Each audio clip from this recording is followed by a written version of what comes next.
Kiva, hello?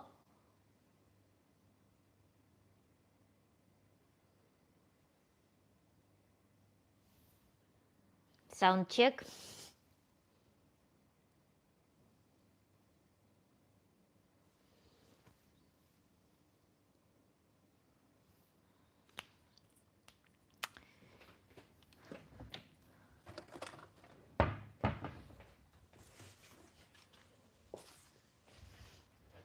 Sounds good, wonderful. Thank you, Kiva. Haven't been on in a while, so I don't expect much from the audience. I don't expect many new people. But let's see what this day will bring us. And today we're going to follow up the previous live stream, which we ended on cheating, infidelity. I think on that and talk about the so legalized forms of in relationships with multiple people, which is polygamy or polyamory, when it happens not behind somebody's back, but when relationships are labeled as such, when relationships imply this structure, when multiple people, not just a duo, participate. And I titled today's talk Polyamory and Polygamy, Neurosis or Health.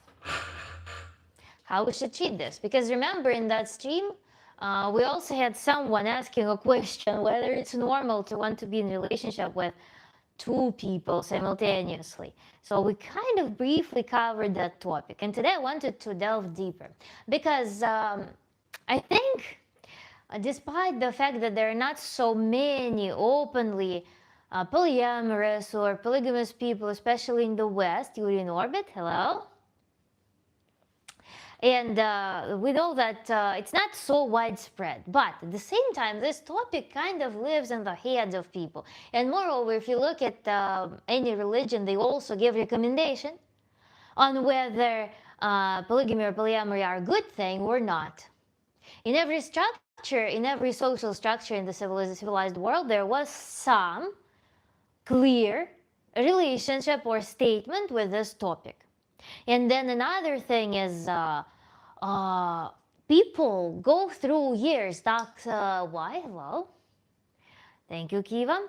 People enter relationship. The relationship in general, the structure of relationships in the modern world even, is highly artificial. It's highly artificial, and at the same time, it doesn't allow much customization in the minds of people, as if there is some standard for relationships that must be obeyed. And at the same time, relationships are tightly knit with the economics of things. Relationships are knit with the life of a bigger family sometimes. Resource acquisition. Relationships are highly influenced by the class of people that participate in the relationship. We cannot separate these things oftentimes. Relationships don't live in the vacuum. They live inside of the system. There is an element of relationship interfacing with the system. And when we think about moving on from a relationship or doing something playful with a relationship, there's always this back thought that, well, for instance, inviting somebody else into my relationship would mean, what would it mean actually for our house, for our mortgage, for our credit line, for our bank account, for our chores? Because family and relationships, they grow, usually relationships grow into an institution that serves many more purposes than just mutual emotional and sexual fulfillment of two individuals.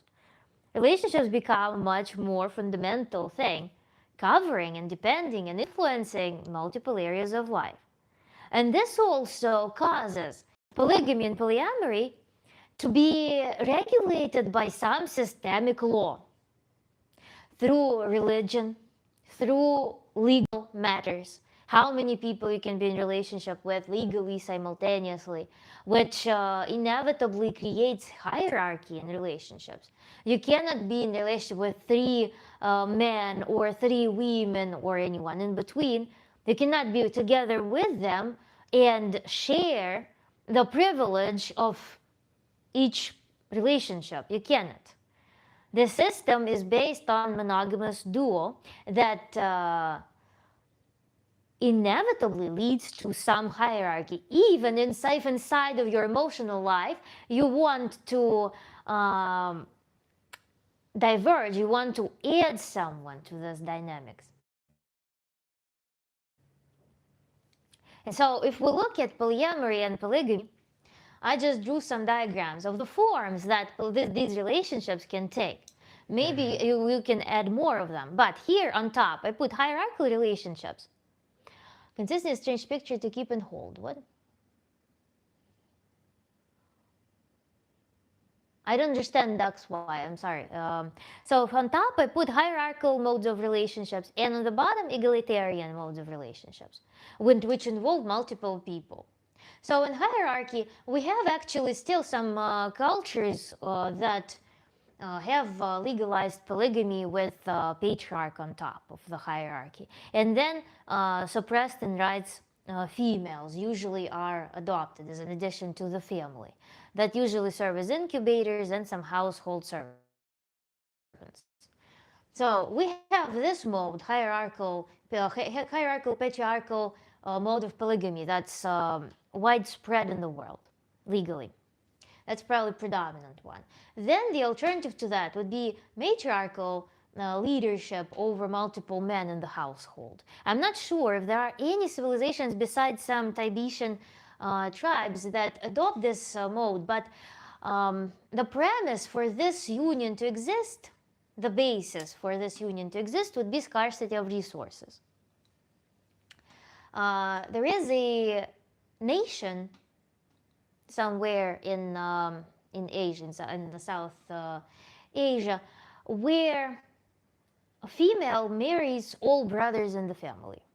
Because men are more of a resource acquisition power there, and to raise offspring, the economical premise becomes that a woman marries multiple men at a time.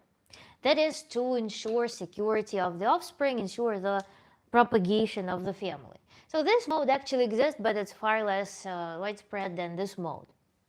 Then we can have another hierarchical model of polygamous or polyamorous union where there is a couple, monogamous couple, that is bonded by the law. So there is law uniting these.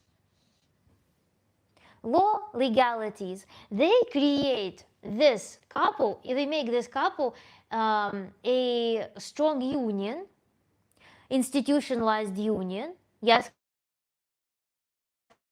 Kivan? What letter is on the bottom? I can't tell. This one. This is egalitarian. This is hierarchical. This is egalitarian. So these are institutionalized, and then everybody else becomes this emotional side pieces. So that's how this mode can work. And then there could be also relationship where these ones are also legal institutionalized, and for instance this legal institutionalized union consists of two bisexual people, and then to fulfill their homosexual part, they might get into relationships with the people of the same sex, for instance. But again, not on the legal basis, but rather on the side piece basis. So these are the hierarchical models that I outlined. Maybe there are more variations. And then there are egalitarian models. Let's move the light temporarily while we have somewhat of daylight, I guess. On the bottom are egalitarian variants. My God, it doesn't get any better. Okay. With egalitarian, we can have just a flat assortment of people. Let's say there is a union of, I don't know, 5, 6 people, all of which are in non-hierarchical, likely not legalized relationship with each other. And there could be scenarios where the same egalitarian structure also involves sharing of the partners, where this person is not just with this person, but also this person might be with this person. So they can also share partners. There could be overlap, or they can be in relationships just like this, just like couples, like this.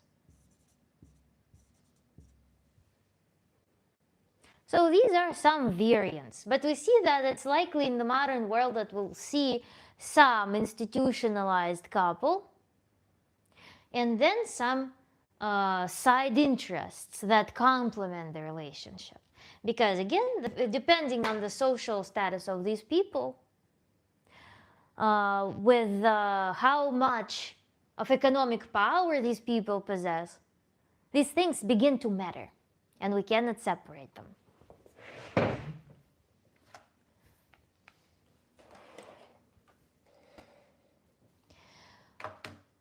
If we think of the Abrahamic religions, if we think about their modern adaptation and how they shaped the world, ultimately they shaped the Western world largely, we will find that polygamy is not advised against. If we look at the yogic school, yoga teachings also advise against polygamy. If we look at Taoism doesn't have a stance on polygamy. If we think about Tantra encourages monogamy and kind of discourages polygamy, but doesn't have a firm stance on that either. So let's figure this out. I'm Tantra coach, Tantra therapist, so today I will be discussing it from the lens of Tantra.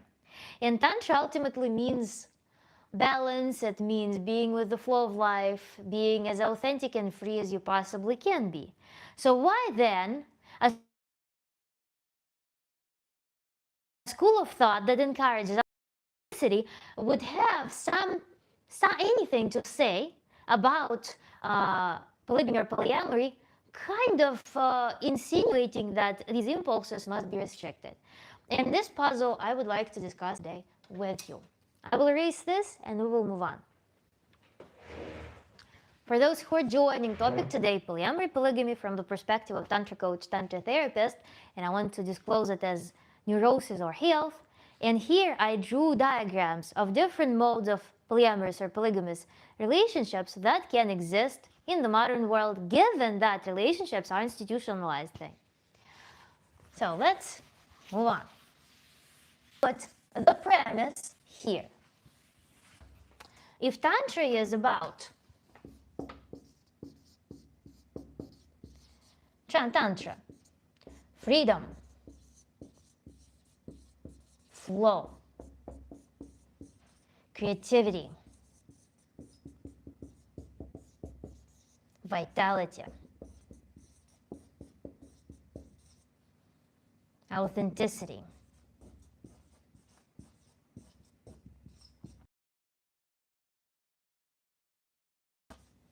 why if Tantra is about all of these? But then it kind of whispers to us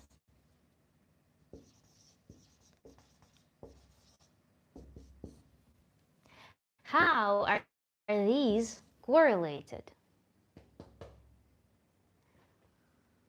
Kiushka, thank you so much. Hello, Shuriken. Hello. Well, I hope you're also doing well.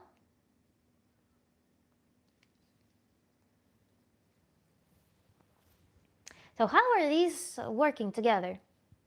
Why is Tantra encouraging monogamy? And if we look at the comparable Eastern philosophies, I'm not talking about religions. We're not talking about religions here. Religions are instinct to control your behavior from within. We're talking about philosophy, that you need to learn, study, adopt, work through, and come to some purity, come to some authenticity, come to your roots from within, and guide your behavior from some untainted, pure lens. Your authenticity shines freely. Your authenticity works without any perturbations, without any distortions. Thank you so much, Dax Y, for your gift.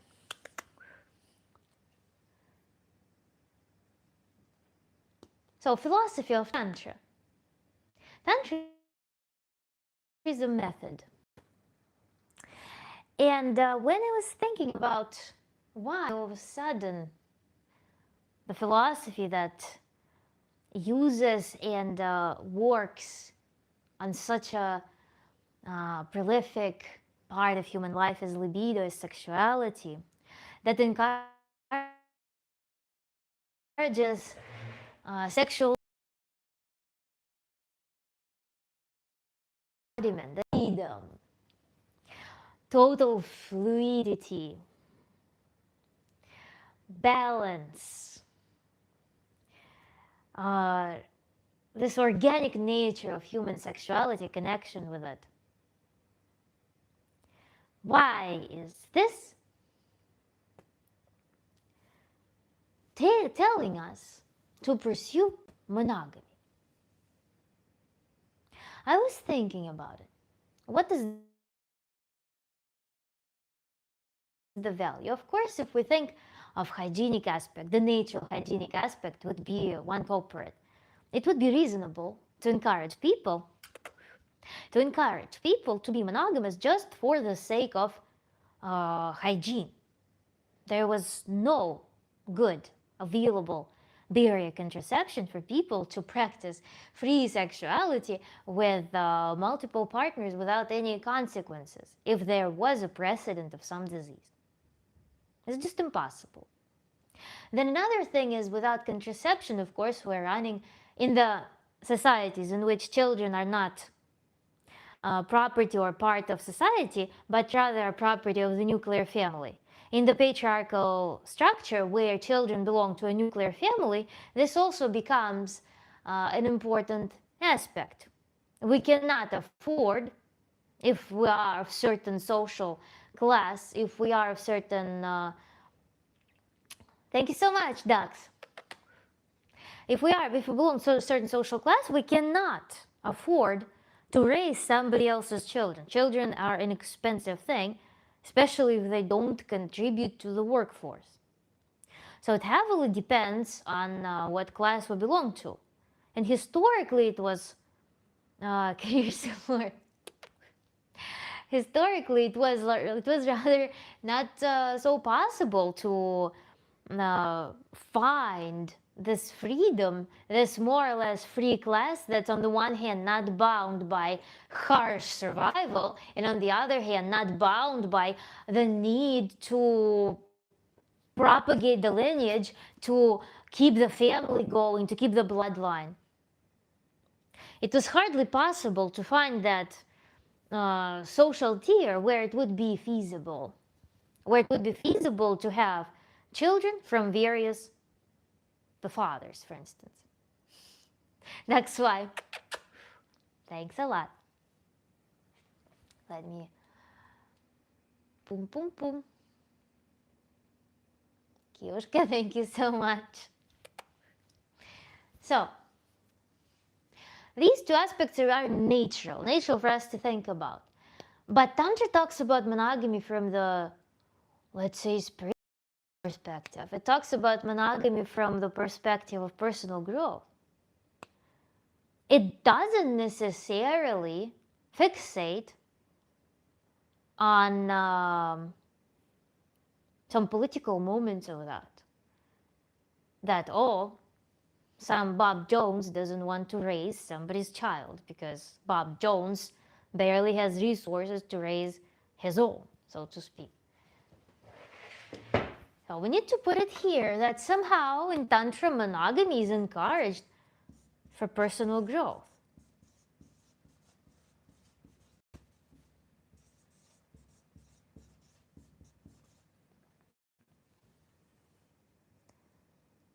So why is it so? So far, it seems like imposing this restriction would contradict the main objectives of tantric virtues. Or will it?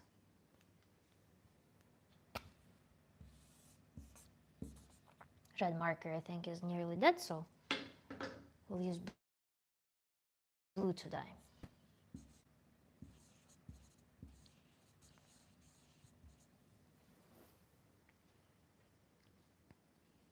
That's interesting, so I can do what I want.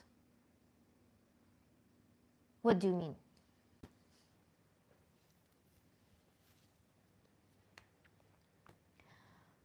For example, I'm starting to practice Tantra. I want to... so let's talk about first, by the way, of the things that Tantra doesn't mandate of people. Tantra doesn't mandate you to be in only one relationship which you enter as a virgin and you stay in that relationship your entire life. Tantra doesn't demand that, for instance.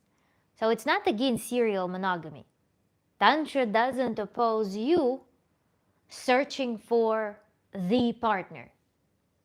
Tantra doesn't tell you to remain celibate until you find the one.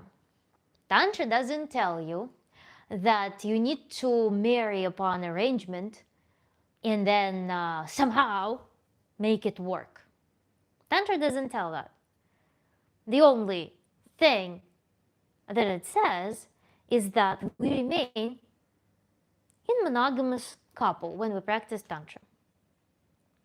So I want, for instance, I am, let's create some precedent here.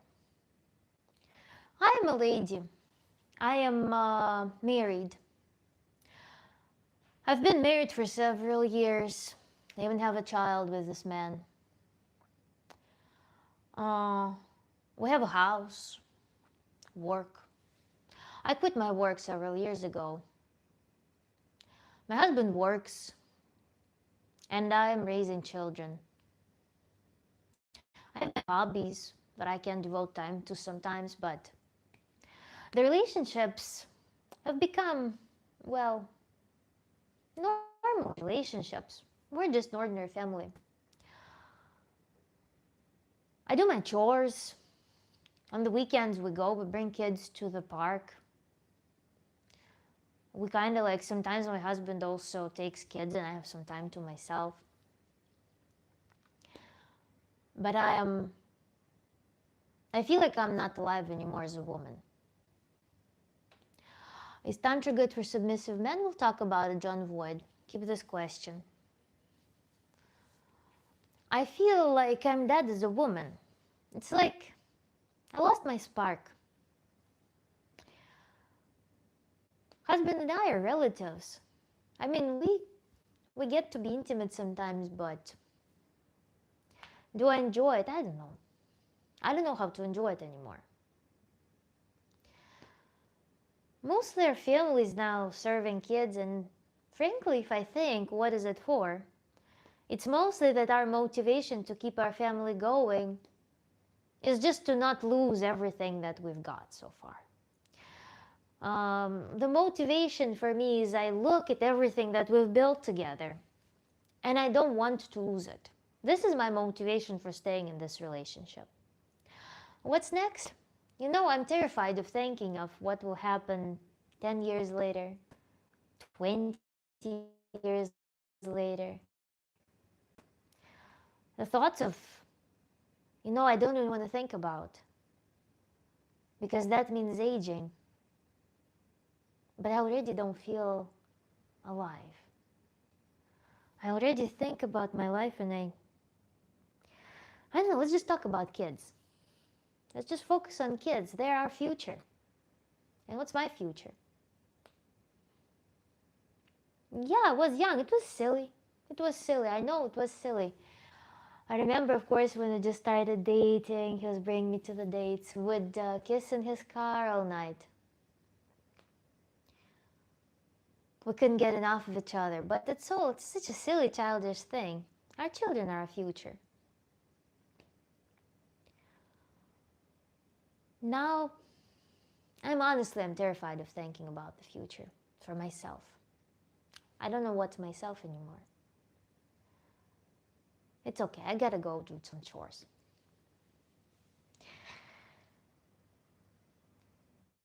This lady may come to get incredibly scared of realization that all she's got is this emotionally dead, erotically dead life, erotically dead body that will only be getting older and older and older every year.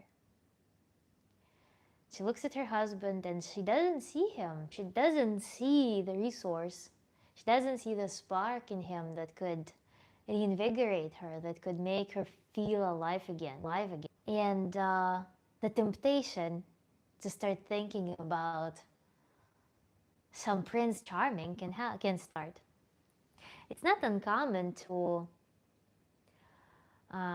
even for women of middle age, women of advanced age, to think that there is a prince that was meant for them. That once upon a time they made their own choice and chose the wrong man that is incapable of satisfying their emotional needs or keeping their erotic life alive. It's not uncommon for older women to think that someone will come and save them from that. That will reignite their spark. And so even if there is no physical manifestation of that gentleman, the woman can navigate in her fantasies thinking there must be someone better. There must be someone with whom I can regenerate my spark, with whom I could relive those moments of youth again, with whom I can feel erotically alive again. That's already first step in polyamory. And there is one kind of love that I'm accustomed to, that happens in my daily life. And there is the other kind of love that exists in my head. Both of those loves exist in her head. But one manifests in some theatrical decorations around her. And the other love, and also demands some responsibilities, some action from her, actionable love. And the other love also exists in her head and can take on any colors, any imaginative things. And this woman may come to Tantra and think that how good it would be when she gets this first initial idea of sexual freedom. She might get this idea that, well, my sexuality could actually bloom and work with somebody else. How about this idea? She gets inspired to think that there is this guy with whom I will be fully alive. I will be fully womanly, energetic, beautiful, with whom I will have my spark again. Well, and this is my husband. I love him as a relative. Two kinds of love, totally divergent from each other, existing in the mind. But one hasn't demanded any effort yet. It is still a fantasy, okay? You can embrace the sexual freedom. You can fantasize about it in your head. But how come hasn't there been a space for it yet in your life? How come you've managed to solidify and materialize love that you have, that you are dissatisfied with, erotic, vital love that you're craving? How come that thing requires somebody else? How come this thing in your imagination requires some physical vessel? When you talk about this dream, craving for this other kind of love, you are coming up with it from your mind exclusively. So when client like this comes to me, when they have these two kinds of love and they want to exercise polyamory, Like, I want to love this person like this, but I want to invite another person in my relationship to brighten things up. This is where we do these wonderful practices. Finding the material, energetic representation of your own persona that is drawn, that craves this kind of love, and that is capable of this kind of love. Because, in fact, in actions, in the field of actions, you haven't done anything. You have not come up, you have not shown up with that part of your personality in the other framework of love, in which you may play any other role but your erotic self. You accepted the erotic death before physical death. Accepted slow dying. This is where in Tantra we are keeping the idea of this ideal lover, this ideal figure that turns on, reawakens this erotic self back to living. We keep it, but fit only to return back to the source of it, which is you, in the qualities that are required to sustain it in real life. We remain physically in monogamy, but we first fix your mental space. Women are so deep and mesmerizing, John Voight. Thank you. Kivushka, thank you for shout out, like and subscribe.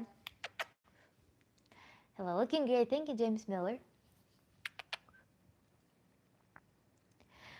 We cannot take a person, tell them that here is Tantra. Tantra is about freedom. Connect with your free sexuality. Bring it up to the surface. Connect it with every part of your existence. Infuse every part of your existence with your sexuality. And tell this to those people and encourage them to go and hunt for resources from other people. This is not about Tantra. The encouragement to stay monogamous in Tantra is primarily for you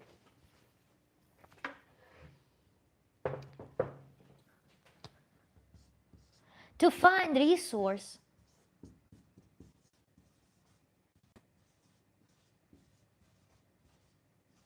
within. Because how easy it is to mask, to find resource within. How easy it is to mask personal deficiencies with this infinite chase of people. Please fill my void. Please save me. Please give me resources. Please give me money. Please give me time. Please give me care. Please give me sexual arousal and maturity. How easy it is to do that. If you are so socially active and you have certain beliefs, I guess, that allow that. X6 says, Anna, hello. Kiyoshka, wonderful. It's incredibly easy to do that. At an expense or by trading, by using other people. Remaining highly dependent on this influx from others. Instead of trying to see of what is the void and why there is a void, what parts of your personality disconnected and created the void. This is why in Tantra we're not running around looking for others, forming codependent bond, short-circuited, tangled guts bonds. We're not finding this, forbidden Prince Charming or forbidden young muse, while remaining in the paradigm of that we are unable, basically convincing ourselves that we're unable to build a functional system ourselves with incredibly low self-esteem, hunting for this resource. Someone come save me. This young girl saves me. Then this young girl stops saving you. You run back to your wife, realizing that all along your wife was saving you. This Prince Charming saves me, makes me feel young and alive again. And this husband is my fortress. Everybody around saves you. Who are you? Are we about to grow up? Are we about to mature? Are we about to find our strength? Are we about to find our energy, cultivate it, let it work in the world? Are we about to become leaders of our life? Or are we going to be like this beggar, going around people, not being able to offer anything, but some cheap popularity, the feeling of exclusivity in return for their resource? Is any of these bonds going to be a healthy bond? No, likely not. They will be deficient by nature. You will remain deficient.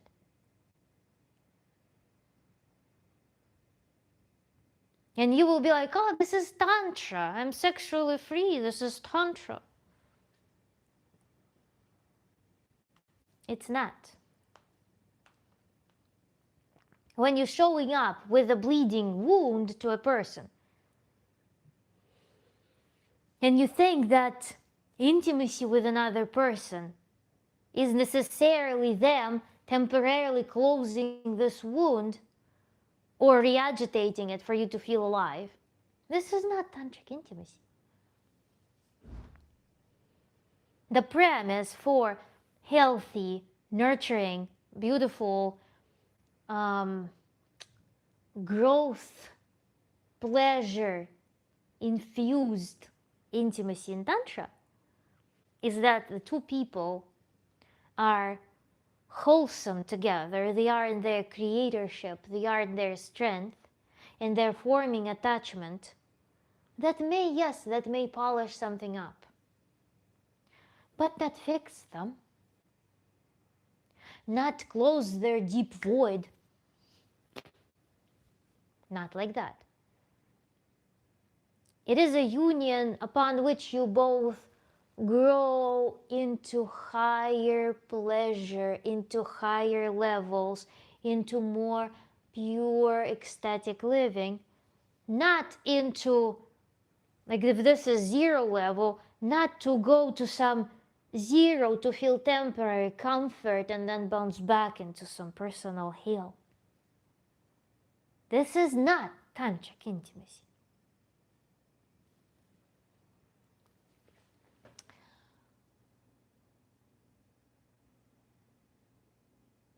At what age you had kids, if you want to share? I haven't had kids yet, but I was raising my brother when I was 12. So I had teenage experience, hardcore raising a toddler. 66 Eisener, thank you. Can stay, just wanted to like and wish you a great stream. Thank you so much. If you catch me a little bit later, we're here for 3 hours, sometimes for 4, so maybe we'll see. So Kyushka, nice. And then when a person goes through the tantric makeover, let's say a person, let's draw this. What is this work, okay? We had some zero level, some neutral level. When a person has a void, intimacy brings them from some like -10 level somewhere, allows them to temporarily bounce up to 0, and then rebounds back to their bottom. This is dependency. This is dependent relationship. Relationship that is, no, let's label it as tantric or healthy relationship, will start somewhere not at 0 already, somewhere at +10. And then people can grow and grow and grow together in their pleasure fulfillment from life by meeting together, by coming together. Topic is running smoothly. Wonderful, Kiva.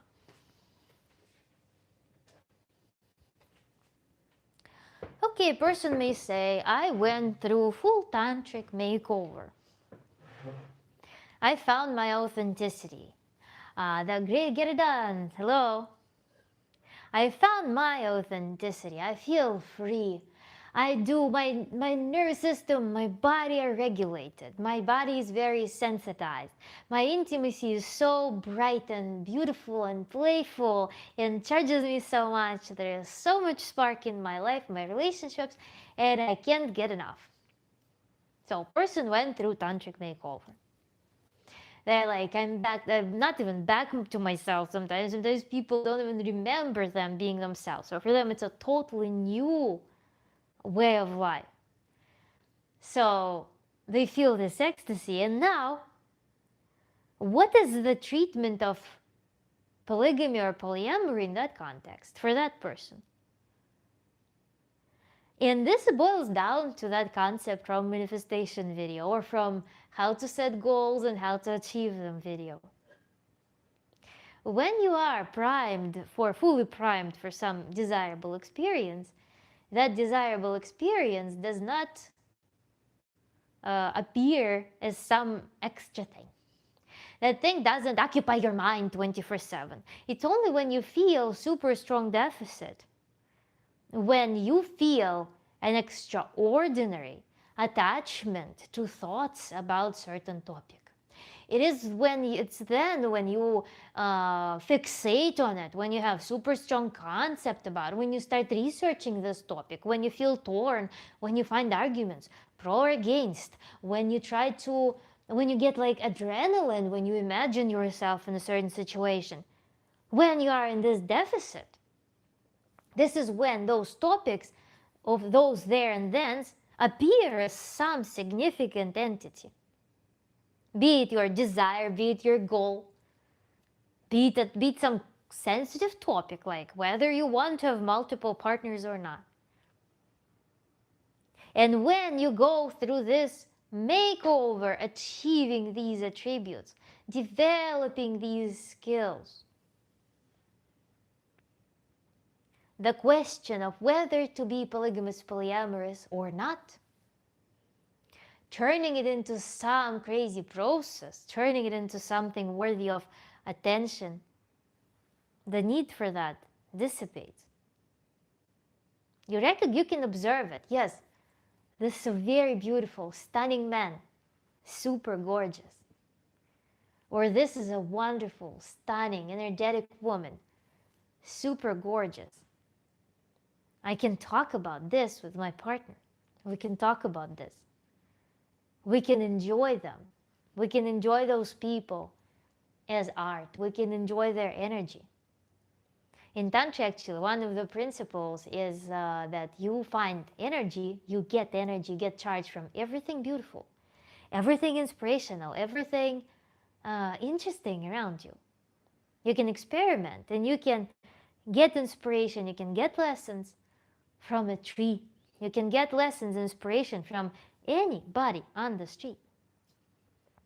You can charge from nature. You can work with nature's elements. Everything that moves you in some ways, everything you can use to enrich you. Everything you can use to awaken or stimulate some part of you that you are craving. I, for instance, absolutely love watching certain kinds of women. If I feel like I get deficient in some, I know, internal Sofia Vergara image or internal, what's her name? Forgot. Usually I like Latin American actresses, and so I want that energy sometimes. So I contemplate them, I dwell on them, I look at them, I get charged with their energy. Or sometimes I find some stunning woman and I just keep watching her, watching her move, watching her do things in social media, for instance, and I charge myself with that. Or if it's a beautiful man, sometimes I want to increase certain qualities. I want to get enriched with certain qualities of this masculine sexuality. I look at those things. Or also I enhance things that they awaken in me. Some wilderness, certain sexual freedoms. I can contemplate them and I can raise something that I wasn't attentive to, or that I was suppressing, or that I was not paying attention to. Interactions with other people become very different. You start looking at people, at the world, as this beautiful puzzle of things, beautiful puzzle of enriching experiences. And you generate a habit of introspection in response to every stimulus around you. Or also, you become very unapologetic in enjoying the beauty of the world. How I reflect this beauty, how I absorb this beauty, how it moves me. This is another skill that we develop in tantric work.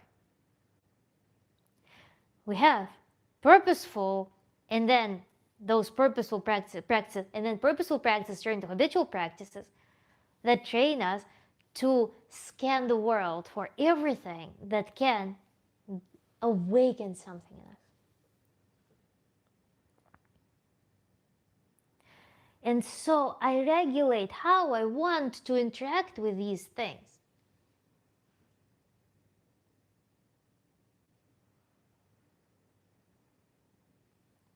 This beautiful man, I assess, first of all, I accept, I allow myself pleasure to feel this energy that's being awakened in me. I'm free. I'm authentic. There is nothing crazy about other people stimulating you, even if you are in a relationship. But at the same time, because there is no void, there is no hunger, there is no need, there is no neurosis, you are at peace with it. You assess, do I have resources to invite another human into the landscape of my life with everything? You assess peacefully whether this is some fleeting energetic wave that I just allow to get into myself through just observation, interaction with this, observational interaction.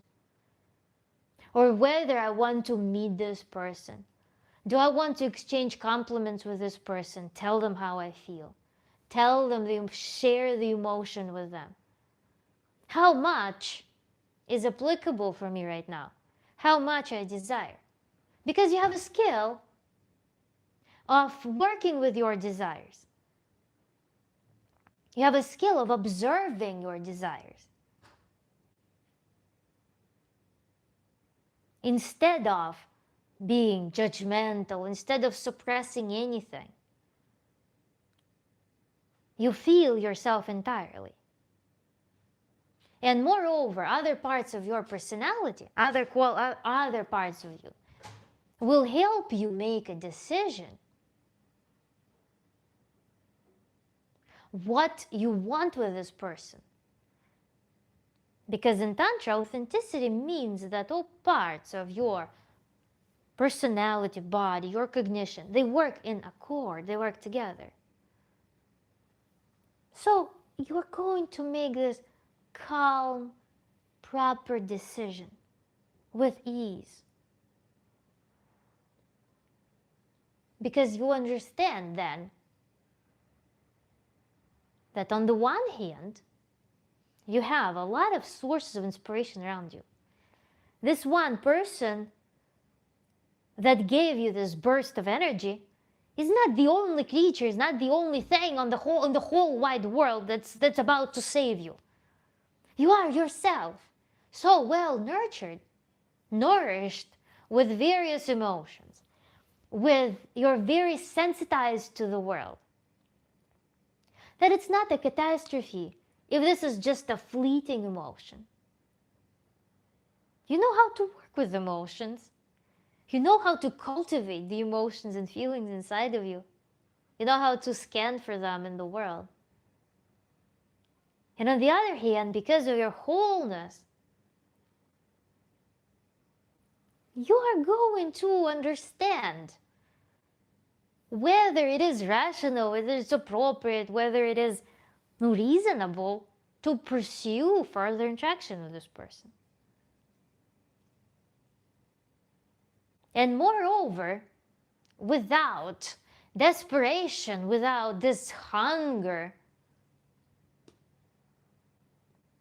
on the one hand, your intimacy with your primary partner becomes very easygoing. It becomes playful. It becomes very nurturing.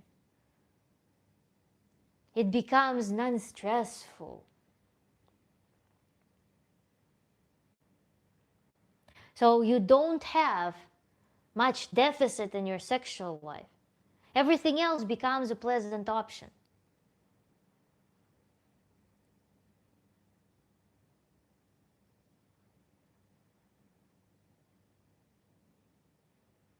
Not a desperation, not something without which you will die, something that will haunt you forever. Because of that skill set, how to work with your feelings, observing your feelings, being in union with all parts of your personality, and also being well nurtured by elements of the world around you. And if you feel like you can accommodate another person in your life, when you are authentic and you can speak from your heart and body and your rational with that person, without insinuating that they are a tool, inviting them into already existing harmony, it will be a much more streamlined thing.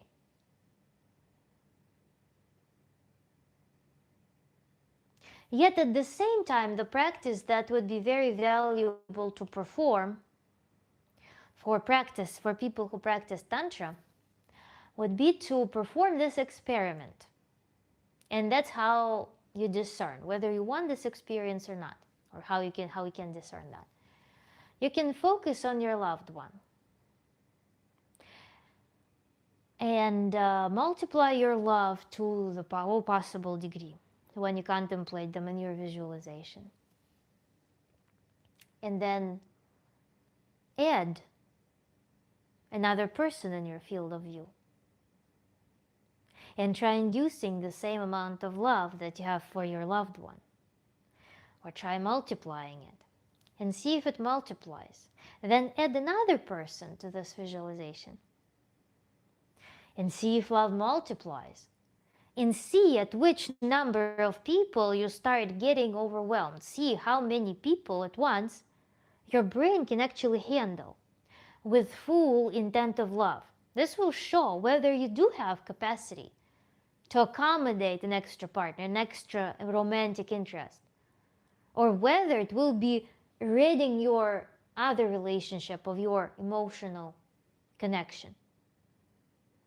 This will be a very nice diagnostic tool to check for your readiness to accommodate another person full-heartedly, to offer them this nurturing, intimate bond on par with what you can offer with your other partner.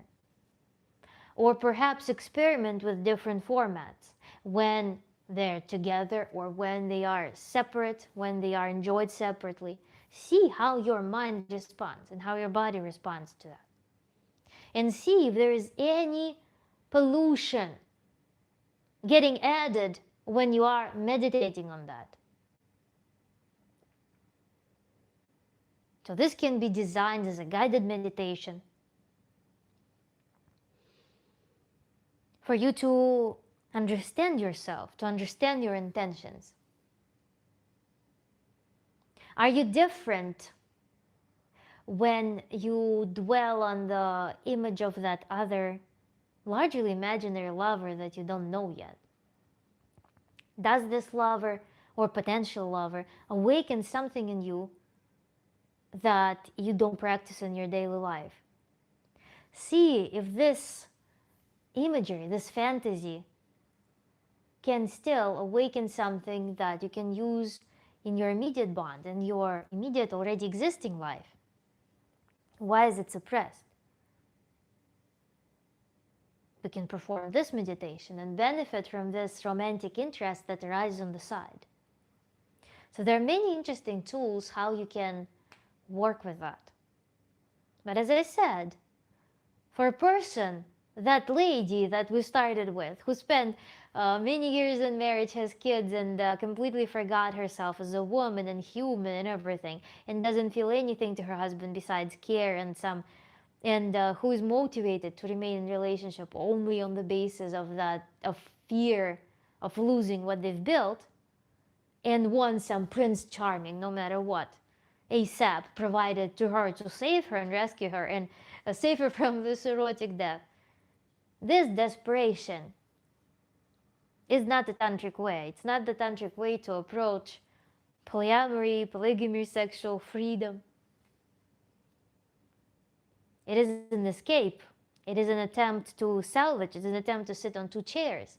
It is to only deepen the split between parts of our personality instead of rebellion against the split, an attempt to unite them, amalgamate everything that you have into one wholesome persona. When you live differently, when you live in a different paradigm, tantric paradigm, this becomes A, not a concern because you're well nourished. B, that it stops becoming a threat to your relationship because there's no threat to relationship in general in that case. It becomes a pleasant addition, not a desperate thing, not a desperate need for something. 4, you assess whether you need it and to what extent you need it in your life, consulting with every single part of your personality. And then you also are armed with practices to understand the authenticity of this desire, nature of this desire, and assess to what extent you want to entertain this desire, how much you want to accommodate this desire. In fact, if we think about tantric camps, there are some schools that promote these either dynamics where woman enacts the goddess and men come to worship. So this erotic worship happens.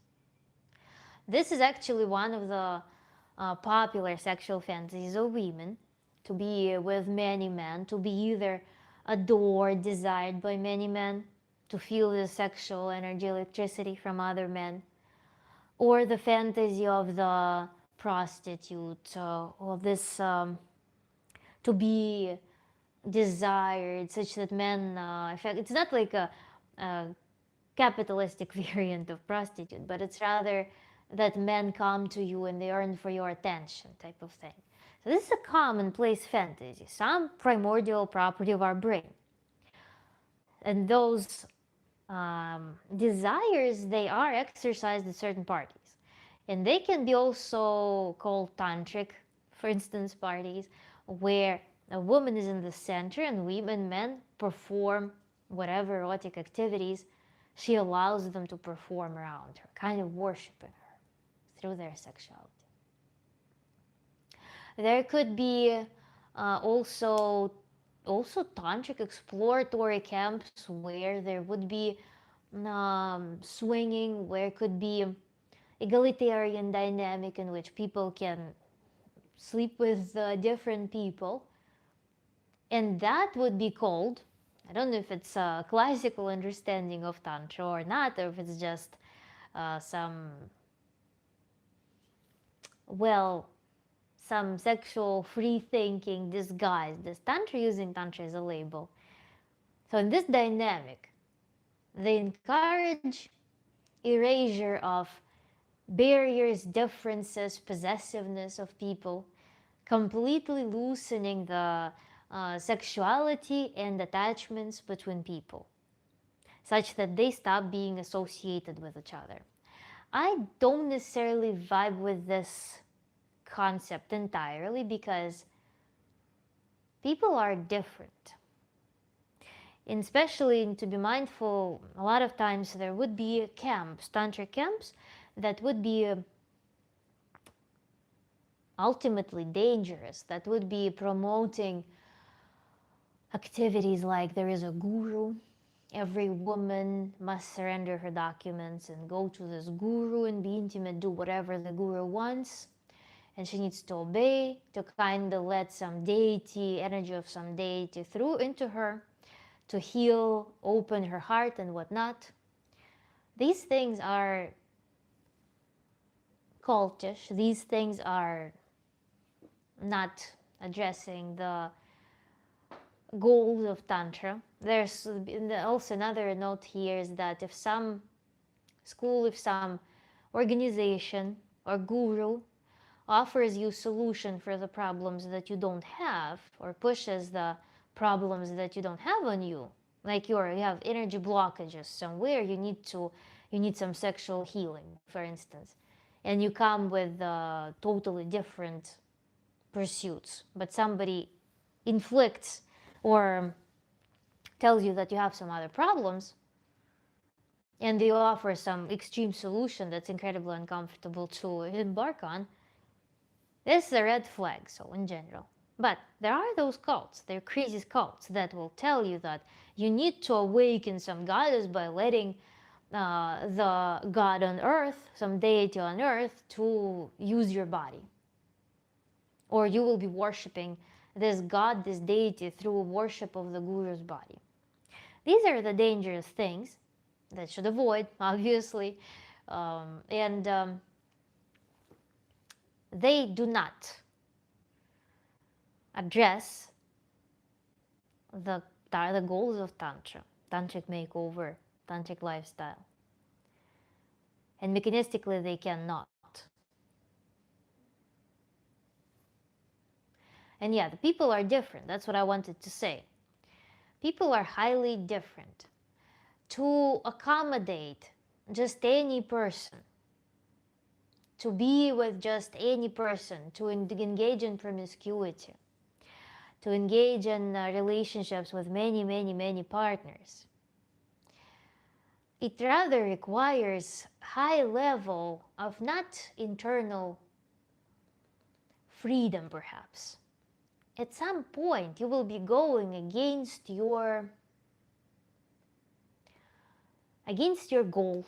You will be going against your path. It will be a path of diffusion and escapism, rather.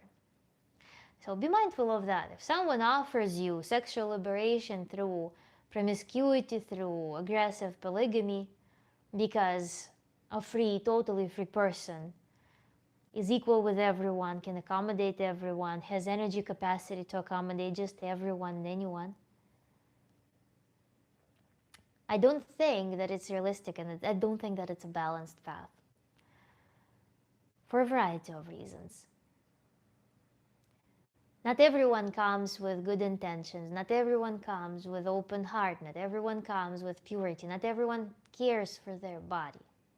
In fact, it's really rare when people do take good care of their body and to be with someone who has not come through many levels of work, of internal work, that later is put into action in the external work, into creativity, into building this balanced, beautiful, prolific variant of life.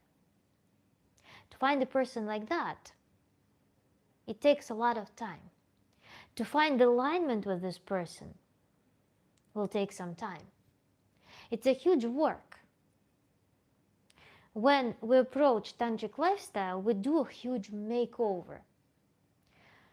We are undoing years and years of dysfunctional conditioning that turns a person into their distorted version.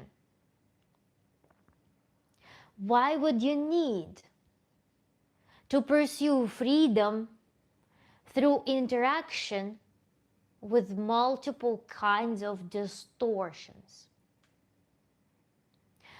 You need to be very clear what the goal you're pursuing there. Because this job of alignment is also the job of discernment. We're making a choice every day.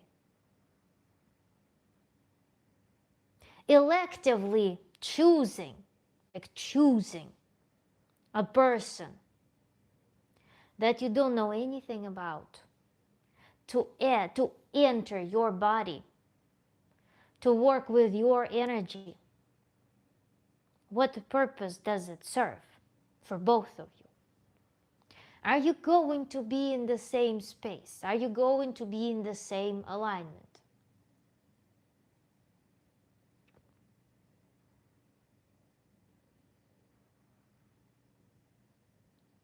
So whether it's freedom or whether it's negligence, this is the discernment. Queen standards, yay. Thank you, Kiva. I've spoken the same way. Having an open mind still needs to be practiced responsibly. We are the first ones learning to pursue harmonies within a romantic relationship. The fair theory within. Yes, wonderful comment.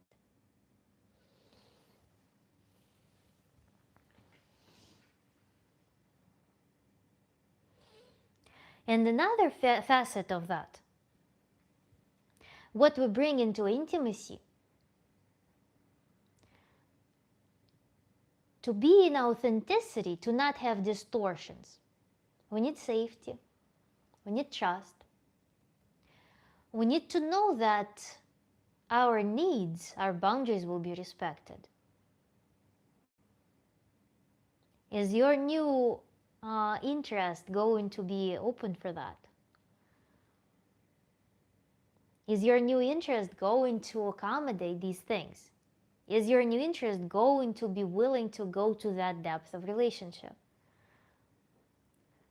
So a tantric person, even in such peculiar questions, is finding people to be with them.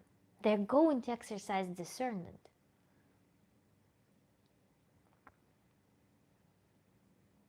What is your name? My name is Nastya. Nastya. Like this.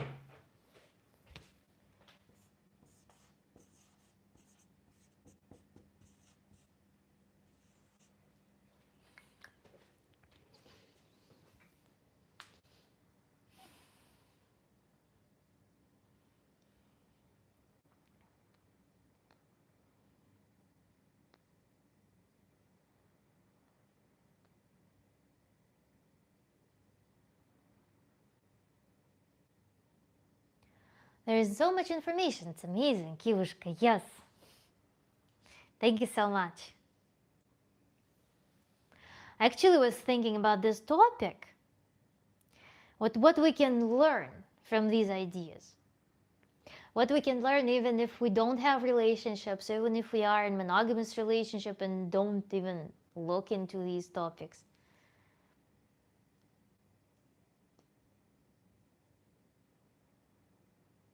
And I think we're kind of accomplishing this goal.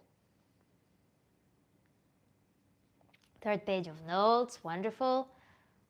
Like good old days.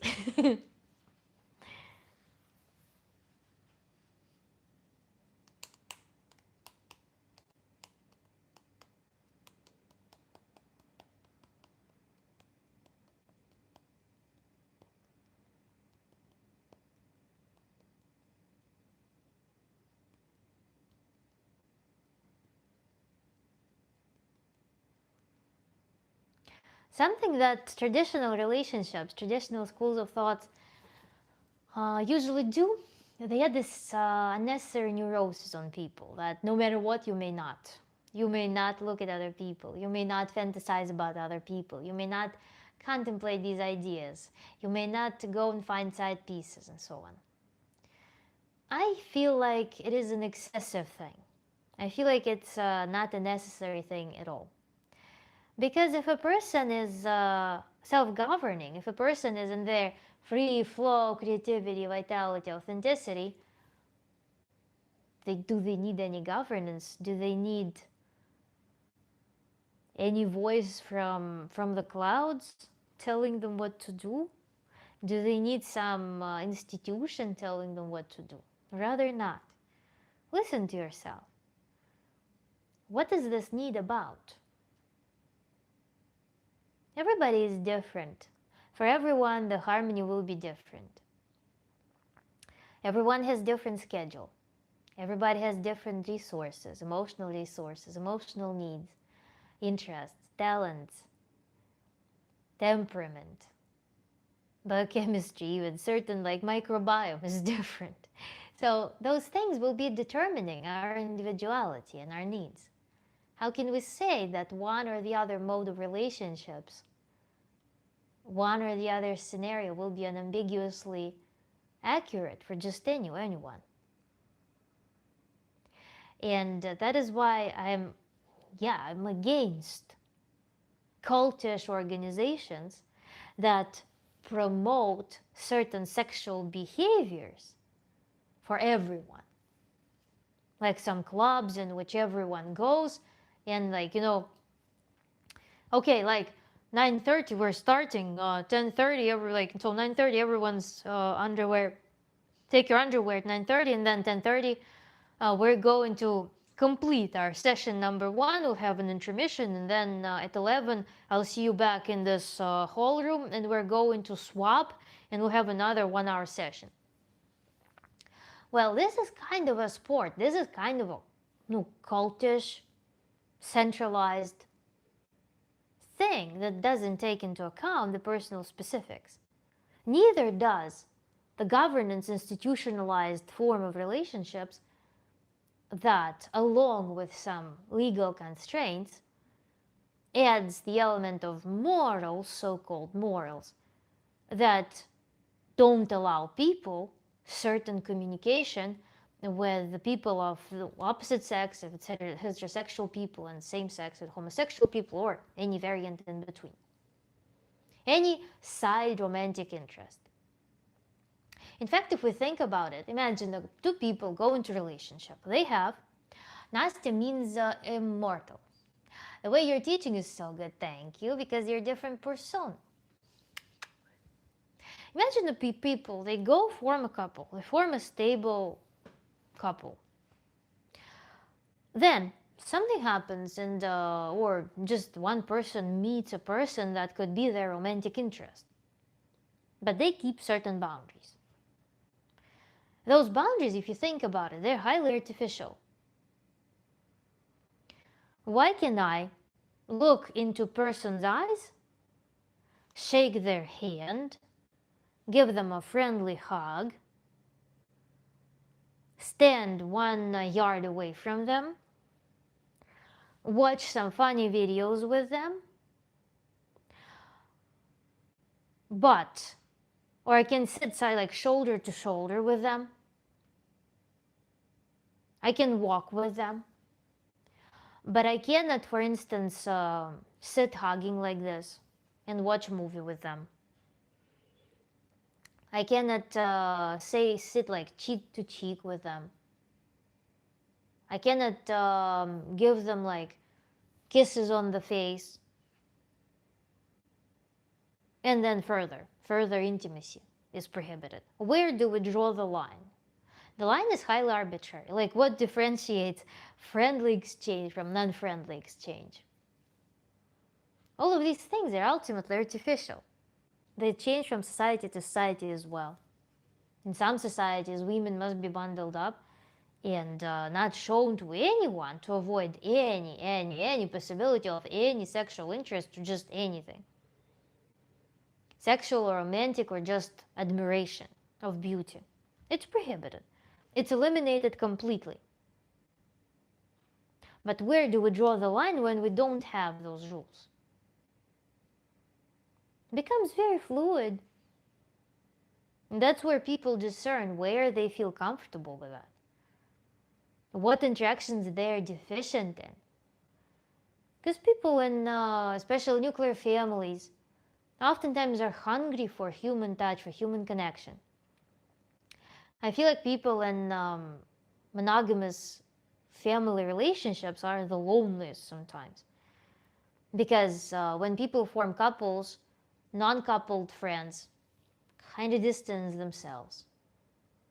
Other coupled friends also distance themselves. So this couple ends up being very isolated. But sometimes humans just want other humans by their side. Some humans need more touch. Some humans need more emotionality. Just human presence around them, being seen in certain ways. Some humans are more closed from the world. Some humans are more reserved. They have less social battery, and they have less needs to be in society, being exposed to people. So for them, this isolation will be more comfortable. But we cannot create a single law, rule, moral law for anyone. Overtone window is its finest. It's its finest, isn't it? Abatapa, I don't know, up to you. If you live in the world of norm, that I don't know what's how it what it threatens, what's wrong with that, whether it's overtone or not. It's just a basic curiosity experiment. If you think that any curiosity should be suppressed to think about anything, about some specific thing, then you are infringing on nature. You're infringing on the most important property of human brain, most important human organ. So why would you do this? I don't know. I mean, there are a lot of clerical people who attempted that through the millennia. I guess it worked for oppression of people, but it's highly unnecessary and highly unnatural. It goes against nature's laws because human curiosity is the fundamental property of our mind. Very important. If you have internal censor, I mean, of course everyone chooses for themselves, but ask yourself why you need internal censor. I do not understand that I listen to you or see to you when I see into your eyes when I'm driving, and when you listen to you that I'm normal. Thank you. So human is just nature, only body reflexes, right? No, not only reflexes. Human brain is natural. Human is nature, yes.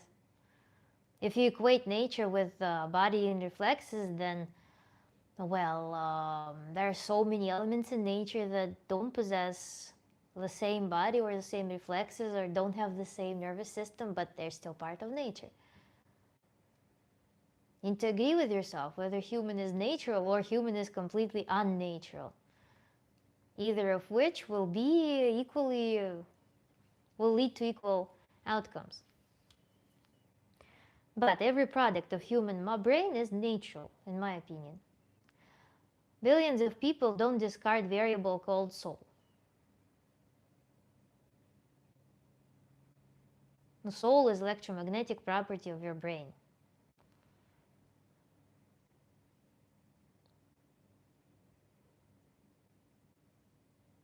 I don't know billions of people. I've never talked to billions of people. Probably maximum. I probably talked to just several hundreds of people in my life. And I don't know about billions.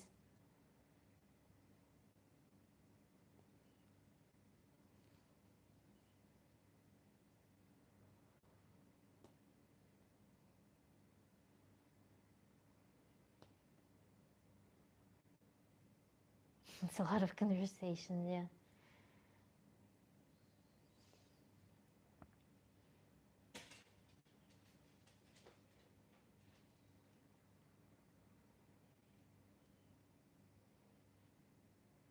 What is the core message? I'm assuming, not massage. Message, you mean? What is the core message? I'm saying that the value of topics of polyamory and polygamy drops significantly when you go through the full tantric makeover, when you develop your freedom or connect with your freedom, your flow, your creativity, your vitality, your authenticity. It kind of depreciates in the sense that it blends into the whole picture of your world, because you start perceiving the world in a much more abundant fashion. From seeing life as a segment, some narrow tunnel, you start perceiving yourself far more expansively, but at the same time much more in a much more wholesome way. And you start seeing the world much more expansively. And you start being able to access breadth of states, emotions, ecstasy, relaxation, peace, inspiration, through a variety of different ways. That decreases the demand for concerns about finding some person to fill the void. It becomes highly optional, because you overall even out with the world, you even out with your needs, you even out your emotional state, and you access so much more in the world. A tree, a bird, sunshine, rain, wind, water, sounds, tastes, people on the streets, they all become your nourishing, a source of nurture. Your own sexuality awakens, your body awakens. It runs on much pure fuel. That rids you of being neurotic about pursuit of some partners, of some creature who will save you, who will fulfill your emotional needs ASAP. Becomes a highly elective thing, where you are able to make a clear decision whether you need it or not, whether you have resource for that or not. And what's the only way of life? Now, clearly, there are so many people alive right now. There are very many variants of life. So statistically, we cannot select that there is only one successful scenario. There are people who live in multitude of different ways, and they're all alive. Being alive is the success as of your question. But what people, in my opinion, should strive for is to live as close to their genetic maximum as possible, respecting their gifts, respecting their temperament, respecting their talents, respecting their desires and needs, and then curating their life as much as it's possible from what's in control of a human to respect this function and live in alignment of that, and set the priority to be joy, to be pleasure, to pay attention to joy and pleasure. And that's when life becomes far better, as opposed to having suffering or avoiding suffering as the guiding marker like that you like chase. Trying to live as if somebody said something, sabotaging things, trying to mold yourself into something, and then trying to pay for pleasure with suffering. That's a dysfunctional way of living, in my opinion, but it only leads to worse quality of life. It still allows people to survive. Humans are incredibly adaptable animals who have an insane resilience. Humans can live on various, even sources of food, and more or less survive, more or less well. They can take a bunch of weirdest substances and live. They can do all sorts of things. They can endure so many unnatural things. Unnatural as in sabotaging, trying to crack their own nature in the name of some artificial extraneous idea. and still live. That's human. And what is the only way? Okay, so if it's like if you're curious, drive through red light, nothing can stop you. Movement is natural. Desire to move through red light is natural. Just follow your drive. Sure. Also, women having community of other women or at least one other woman. We're social creatures and thrive hormonally that way. That's true. That's true. It would be very wonderful. The challenges with, you see, when you live in a small community, when you are born and you know that you will, when mobility was not an option, you knew that you will live in this one community. In this small community, you have people who live more or less similar ways. When people eat natural foods, they're more or less healthy. They make choices that contribute to the community. They care for themselves. When you know that most of your tribe members are healthy, like-minded, and pursue similar goal, it's very easy to connect. Right now, I guess the artifact of our mobility, the artifact of a lot of choice with the economical system being the way it is, which is a natural progression of humanity, but next steps might be better. With health being heavily challenged by a lot of things, sometimes it's very difficult to relate with people. Because a lot of people come from near religious upbringing where they live on the values of suffering, trying to use suffering as a currency. Some people, they may be pursuing joy, pursuing spirituality, but they're doing it through substances. Moving further and further away from their healthy cognition, from their resources, entering some dependencies. There are people who experience economic vulnerabilities that force them to make certain self-sabotaging moves just for survival.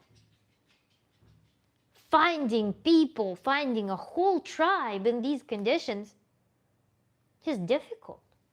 Communication may become more expensive than lack of that communication. So that's the struggle of modernity and mobility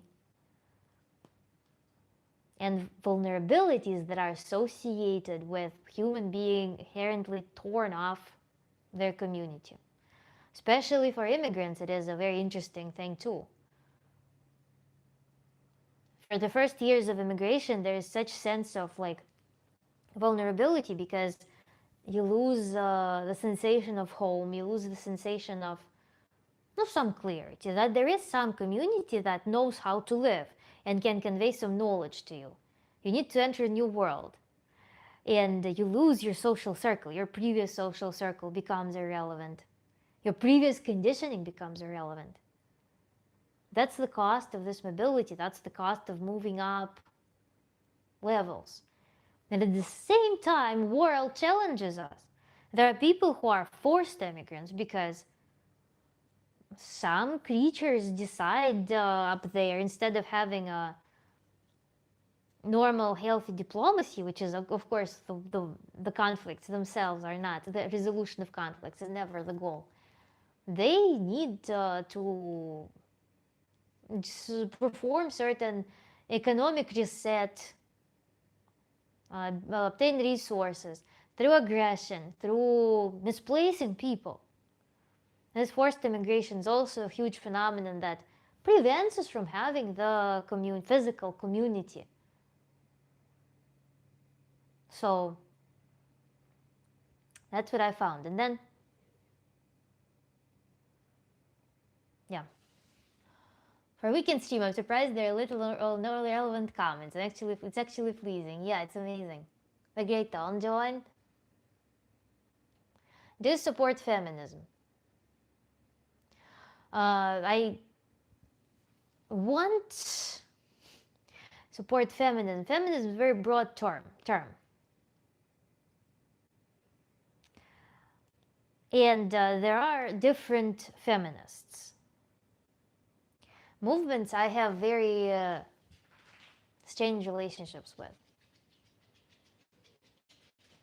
I'm absolutely pro female self-governance. The conflict that I have with feminism, I have a video on my channel that self-governance for women. That feminism still calls for some authority, calls to give us permission, allow us, hear us. Why? I feel like there is a detour for women to, in the West, in the developed West. Of course, it's not an option yet for people, for women in the countries where female rights are not existent at all, where women are equal to to units of cattle. It's not even an option. In countries with developed feminism, I think we are quite ready to build our awareness and consciousness to the state at which women can act from the perspective of their self-governance at this point. Make choices, not against, but from within their desire, from their internal desire, from their internal needs, from their internal impulses. Knowledge. I feel like we're ready for that in the West. But at the same time, movements, they work against the movements within themselves. They have a lot of diversity. And movements also work in the world which has a lot of diversity. So how can I claim any of that movements should do certain thing when it is on an individual basis, largely, that the change is happening? I don't know. I'm very torn about that. Very torn. I'm very torn about certain claims of it, the structure of it. And then I don't know if it's feasible in the world with as much diversity and globalization, and with so much general lack of awareness in people. And moreover, with negative selection. Feminism and all of those, any humanistic movement, this intellectual movement, high awareness movement, it works against negative selection. For every very aware, very intellectual human, there will be millions of people born who are born to families that propagate some ill things, that propagate addictions, that propagate destruction, that propagate very low level of development, that propagate very low level of health, mental health. It's very disproportional. So I don't know how it's gonna work.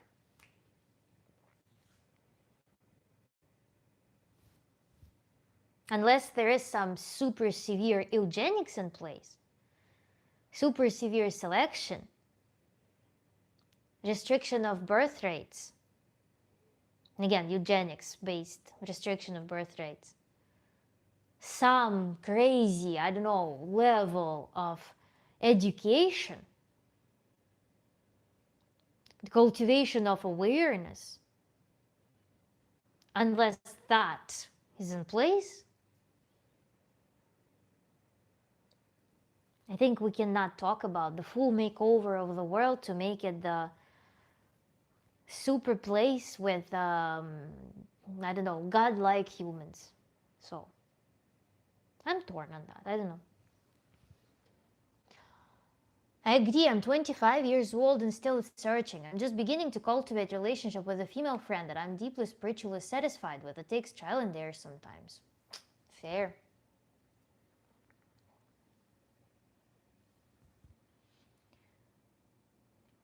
Thank you, Najendra. Yuri in orbit. Abrahamic religions are strictly patriotic, no wiggle room. I'm very much against that, yeah. Great. Oh, missed you too.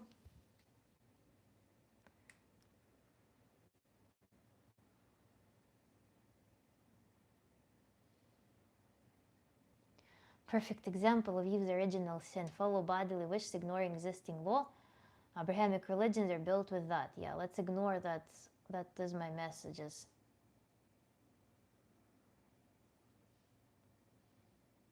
Quantum divine union, men and women, 1 and 0. Why 1 and 0? Quantum properties of electrons, for example, are spin.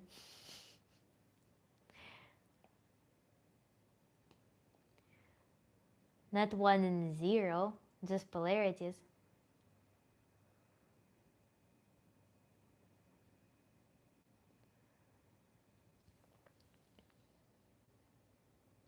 Eve's original sin, oh my god. I think he's saying we're in the Matrix. Well, it's a language of physics. I don't know. I don't know that, you sound very radical about men and women, attributing masculine and feminine qualities strictly to men and women, when I think that there is much more similarity and alignment within each human and different proportions, and moreover situational proportions. Our survivorship depends not only on distribution of labor inside of a community, but also on our individual ability to perform basic tasks necessary for survival, which negates the polarity that is so worshipped in certain red pill communities, for instance, when there is the manly man and womanly woman, castrated femininity. That's a little bit imbalanced, I think, because humans are far more complex. Depending also on the developmental path that the human pursued, they will have various qualities, various needs, depending on the genetics. So this polarity, this gender distribution, is largely artificial and adapts to the system. Chunky cat in the box. Hello?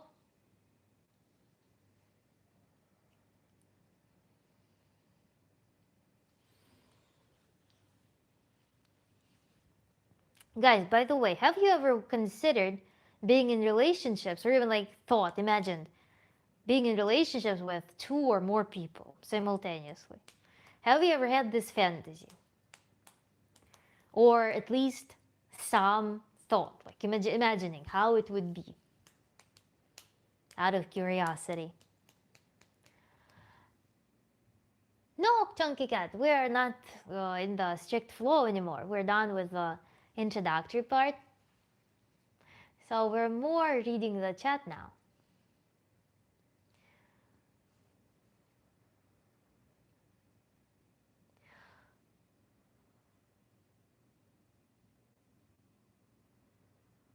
Yes, we have thought of adding in another woman. And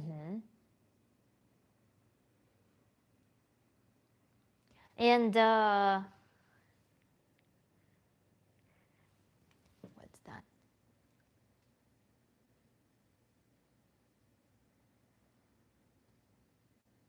I hit fantasies like before, but not that far. Okay, Kiva. Sitting in the back left corner, Hippocrates. To be simple like men is to control his own nature. Try to kill women's basic task, control their emotions. If I got energy under control, it's way more useful than just letting dogs out. Why is men's nature to try to kill, and why women's basic task control their emotion? I don't know. It's so archaic, because in the medieval times, for women, the standard woman was regarded as cold, reserved, and men's virtue and men's strength that was on pedestal was to be emotional and sensitive. It's really like which style of clothing is fashionable right now.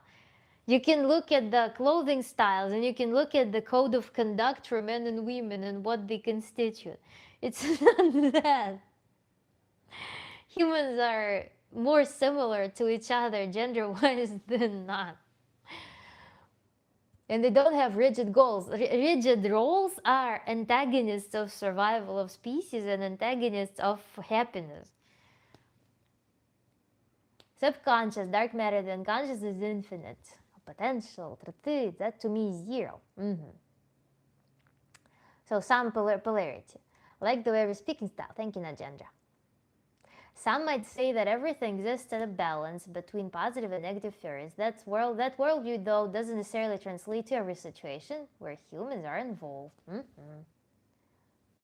So this shirt, no, I didn't. I caved in and I bought myself a couple of shirts. You didn't see me last time. I was in Brazil, Alma Latina, and swords.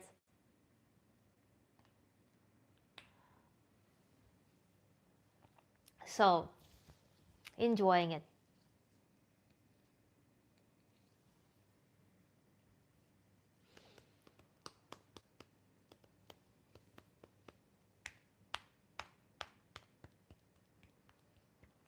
And yeah, I'll reiterate, I find more harm in books like We Men from Mars, Women from Venus than use. It's... And also the perpetrators, can I say perpetrators of the idea of polarity, increased polarity. Sometimes people can just spiral down in such neurosis when they try to artificially stretch some polarity onto themselves. There are far more holistic ways to embody certain qualities than to just focus on one aspect, which is some polarity. Trying to cosplay Marilyn Monroe if you're a woman, and some, I don't know, Jason Statham if you're a man, you know? There's so much more complexity to a human, I feel like. And so much play. But without that playful energy, it's gonna be just frustration and sloppy theatrical performance.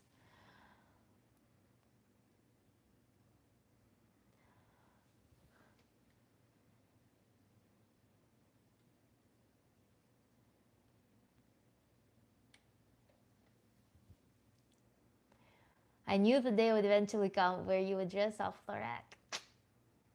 This is the perfect time to get a tear refill. I will return in a moment to wonderful Kiva. Electromagnetism. We're electrical beings biologically. In electromagnetics and electrodynamics class, you study interactions between different charged particles, monopole, dipole. Then you go into more complex arrangements of particles, and they all have different ways of interaction. When we try to use simplified models, they're sometimes rewarding that they explain certain simplistic models, but they are not rewarding in a wholesome way. So it's fun to try to explain psychology through electrodynamics, but we need to know a little bit deeper electrodynamics for that, to accommodate more sophisticated models. How long has the stream been running? Wasn't able to get on. 1 hour 45 minutes.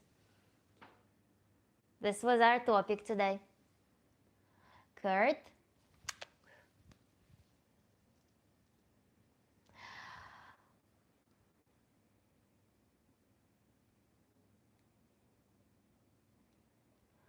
Crap. This is why salt is so important. Electrical beings in pure water doesn't conduct electricity, huh? Well, yeah, we surely have electric transmission of signals through the nerves and to the muscles, activating muscles. Of course, we cannot dismiss that, but I'm talking more about how human behavior is when it's equated to electromagnetic particles or waves. Well, I'm an electrician in Boston, USA, Kurt says. Wonderful. You have, if only people knew that you are a tantric electrician.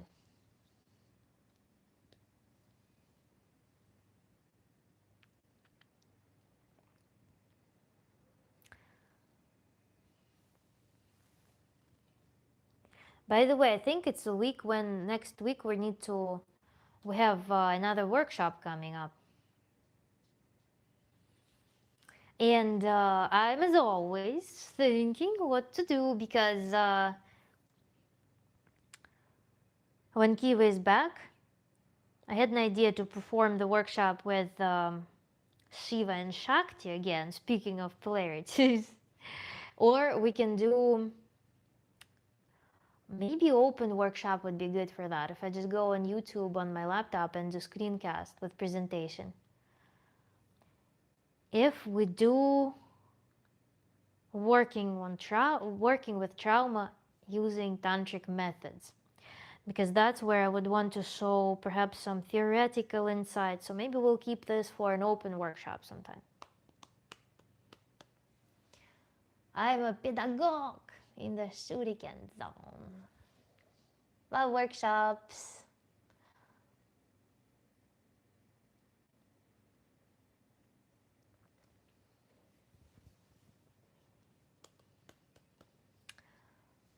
Tell me straight how to win your heart. Oh, that's hard. I don't know. It's not just heart, it's also a human that's infinitely, unfathomably wise and with such perception of the world that it always challenges me. So that's, to me, is an important thing. Kivushka returned, so I had to let my dog, who loves the garden, outside. So yeah, we're talking about next workshop. And I'm thinking of doing one workshop that would be open workshop. Sorry, where we'll prepare the slides like we do in the workshop. But I want to talk about trauma in Tantra, how trauma is being worked on in Tantra. So such to have PowerPoint, I might just go online and on YouTube, make it an open workshop, and maybe we'll make it as an interstitial. And then we'll do the workshop in which we do, you and I, we'll do some variant of Shiva and Shakti, the one that we had in the very first workshop, but brought to completion. So might do that. Have you been to workshops, Kurt? If you haven't, I advise going. They're good. Hippocrates.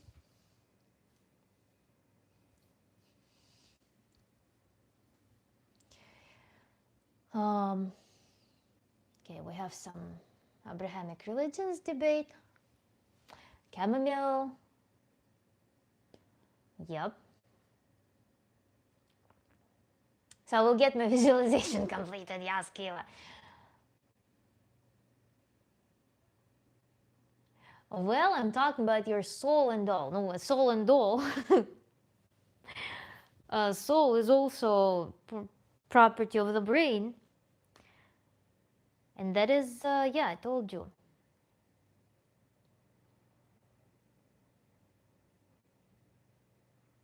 Infinitely developing person with very challenging view of the world, challenging in a good way, such there's always a challenge to comprehend that. And then very high level of freedom too. So yes, Kivushka. I need to join that one. Everyone for the workshops. I send links to everyone who attended them in the past. You email me using this email, info@rowformoflife.com. This is my email. You email me with your YouTube name, this nickname or handle, and email me that you want to attend the workshop, and I will send you the link. We'll be sending you links for every upcoming one.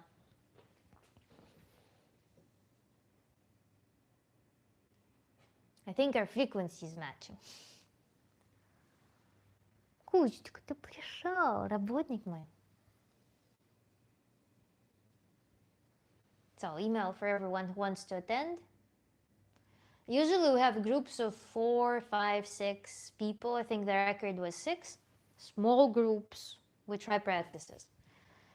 And then you receive slides, and if you attended, you receive slides and you receive some materials if relevant. So,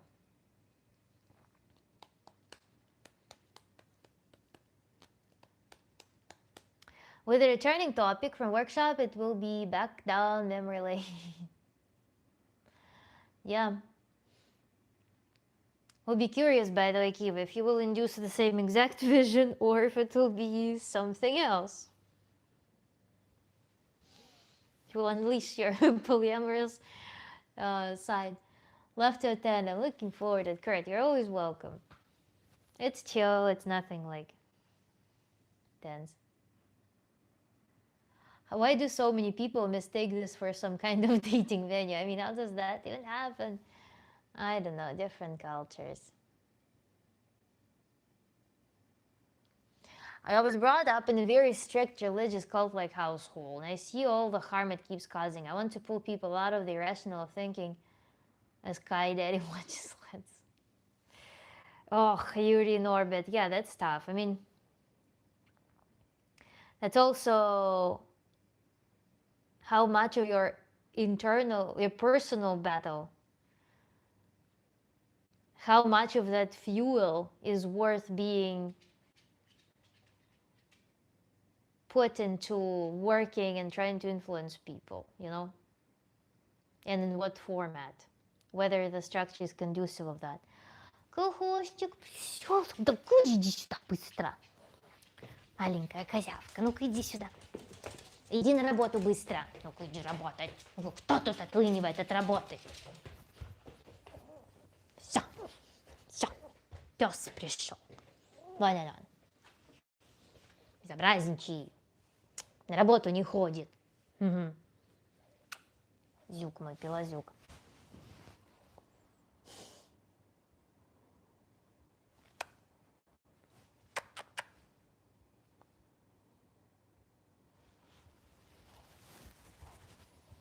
Tried to escape. He came to me and then started running away. Маленькая козявка.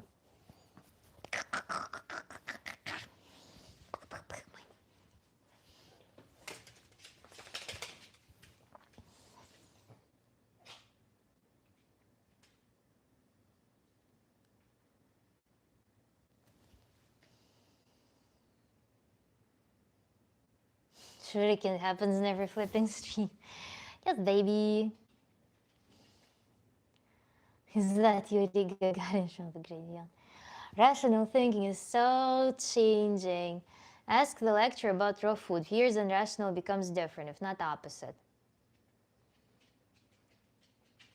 Since when did religion become a topic in here? We're having it loose today, parties. It's pretty wobbly, yep. Love dogs.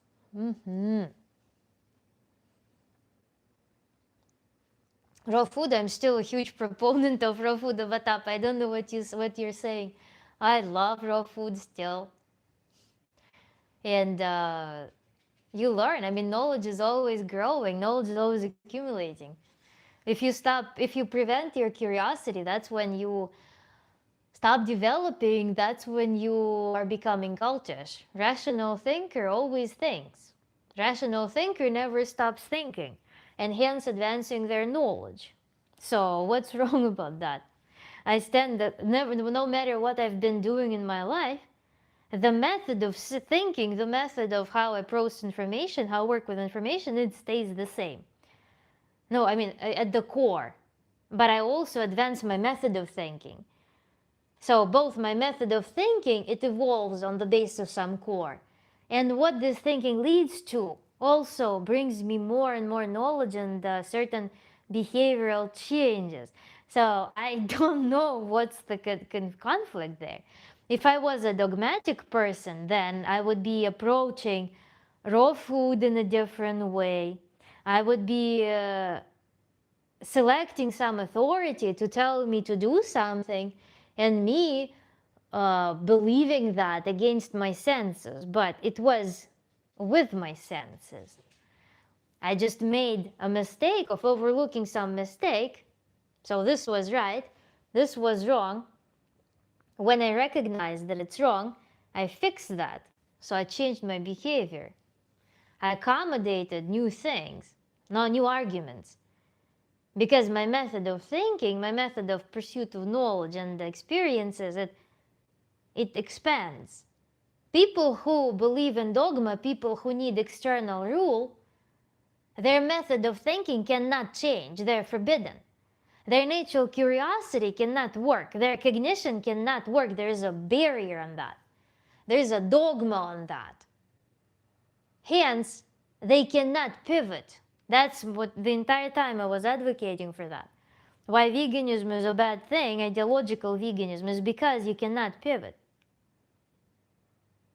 You can't. You're forbidden because there's authority on top of you.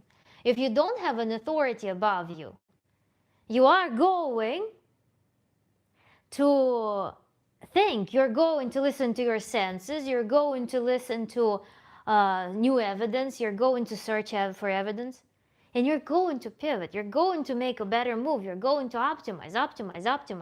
You can't optimize fully when you have a dogma, when you have some prescription to you that prevents you from listening to your feelings, to your common sense, listening to evidence, accepting evidence, looking for arguments elsewhere. Where's contradiction? Hannah Lucy, hello?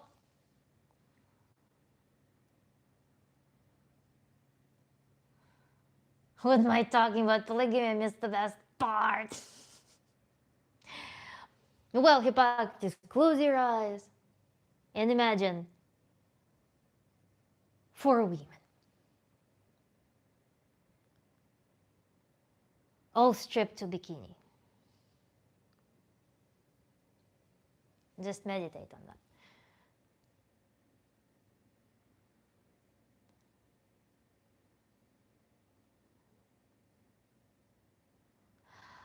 New 5 beginning. Hello, I'm doing Dr. Howard Loomis digestive enzymes to see what enzymes I'm deficient in. I mean, no digestive enzymes will break down, besides cellulase, will break down cellulose that locks most of the nutrients inside of the plant cell. Diplomatic answer. I see the harm, want to help others see the harm and cause. My bro became strict flat earther because of the Bible. I was on raw food for 7 years, so I can understand you. It's just ignoring soul, which is a recurring theme here. It also may change. You may find rationale in this model too. I don't know why you want me to introduce. I mean, on what basis? So you basically disagree with my definition of soul as electromagnetic property of the brain?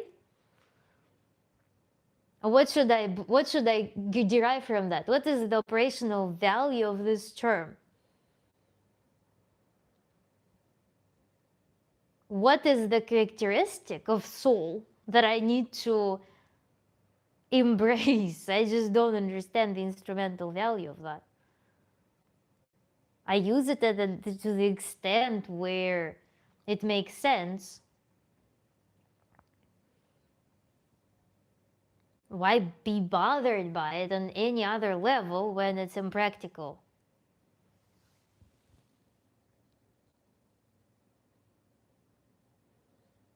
Seriously, I can hardly cope with one. Oh, my lovely Ito, getting back here. What have I missed? How Yuki on Lucy as of hypocrisy is the most interesting part. Just polygamy. Seriously, Hippo. No, I don't. Yeah, sure, kid. I wouldn't feel right. Okay. I can't multitask at the best of times. You're in orbit. Thank you so much. I can't wait and have little to contribute on the topic. Here's some rent money for having side conversations with others in the chat. Thank you so much, Yuri. I really appreciate it. Raccoon Man, afternoon. Hello.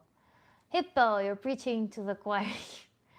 You need to travel a few more times around the sun. That comes naturally as raw food came and went. But again, for what? You say it's a need. You're assuming, I don't know what your assumptions are. It's, sure, I mean, Marcus Cook, hello.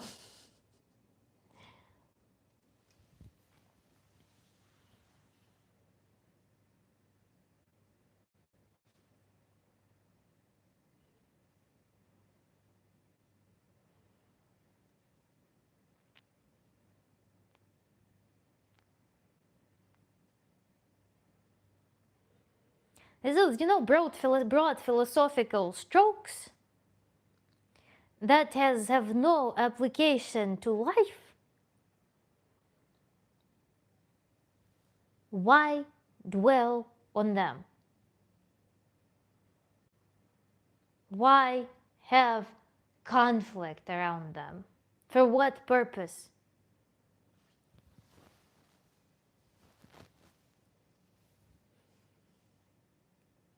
A conversation must lead to a recipe for action that can be taken. Must lead to perceptible things. Something that can be felt. Something that can be experienced. We can read volumes of any form of sci-fi and dwell on any idea from any form of sci-fi, whether they're true or not, what is truth in that sense as well.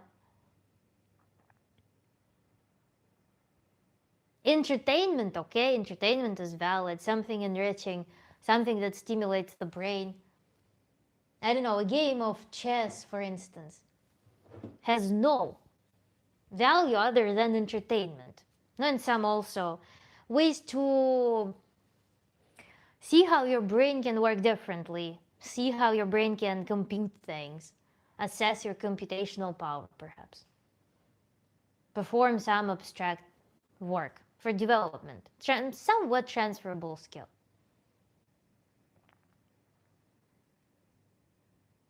Outside of entertainment, what for?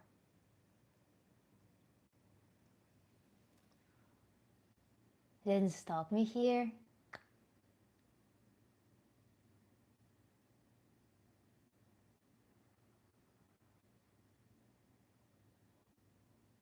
Going to go.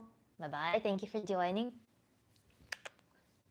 Okay, my assumption is person needs to acquire experience to be able to see how soul matters. It's like E equals MC squared makes sense now, but didn't make 10 years old. I hope Tantra has more to soul than EM fields. ...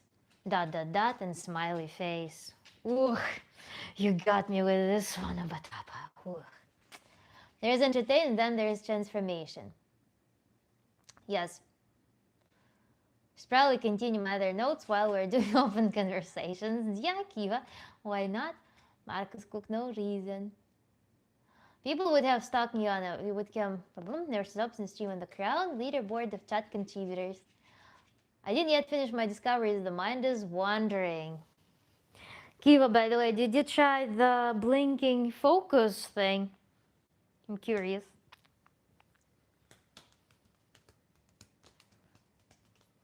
Is it time for us to switch?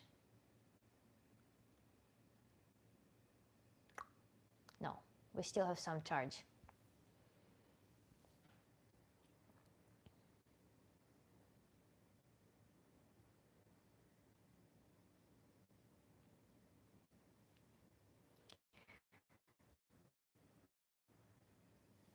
What are you thinking about, guys?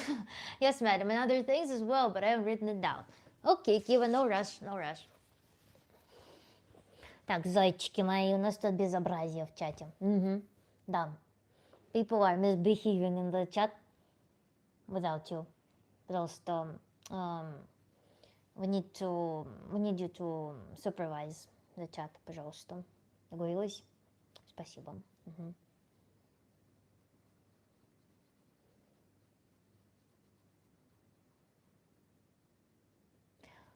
Пу-пу-пу.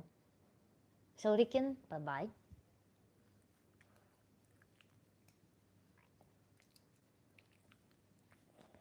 Everyone worship. Пуська мои. The conclusion, as usual, need improvement. I'm working on it. Кузьмич, ты слышал это? Have you heard that? Ой. Вообще, дорогос мой. You're bored. Тебе скучно. Ну, красивый. Ну, вонючий такой. Ну, вообще. How have you been, Настя? Hippocrates decided to shake it up. Oh, it's been good. I wrote to you in the comment that I've been recording. But then another thing, I wanted to write an app. And it's kind of hard.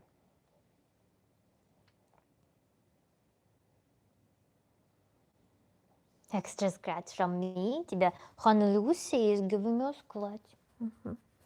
Hannah Lucy gave you this one. Вот такой вот. Вот такой вот. Вот такой. Все, пластик.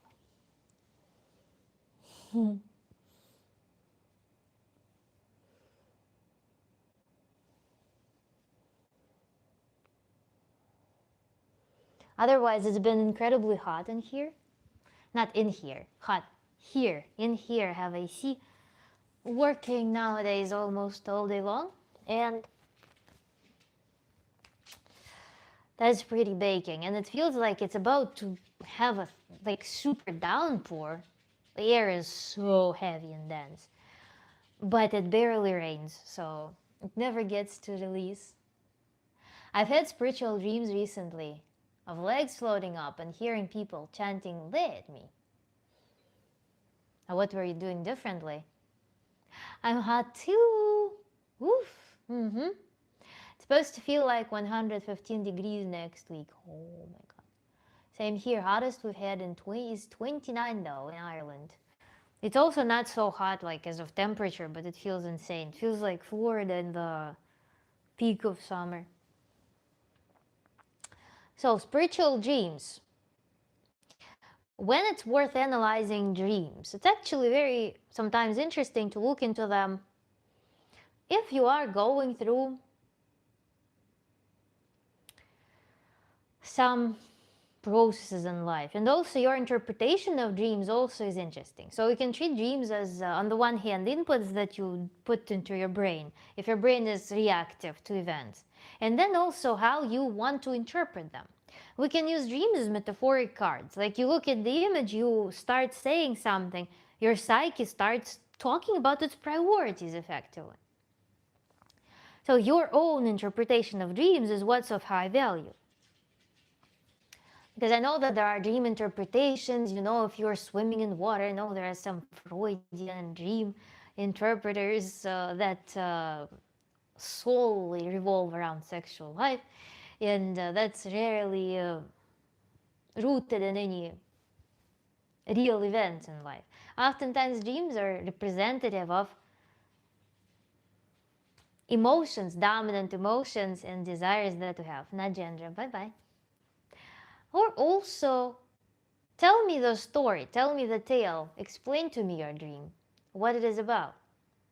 That can help you to sort out your some, let's say, transformational events, conflicts, internal conflict.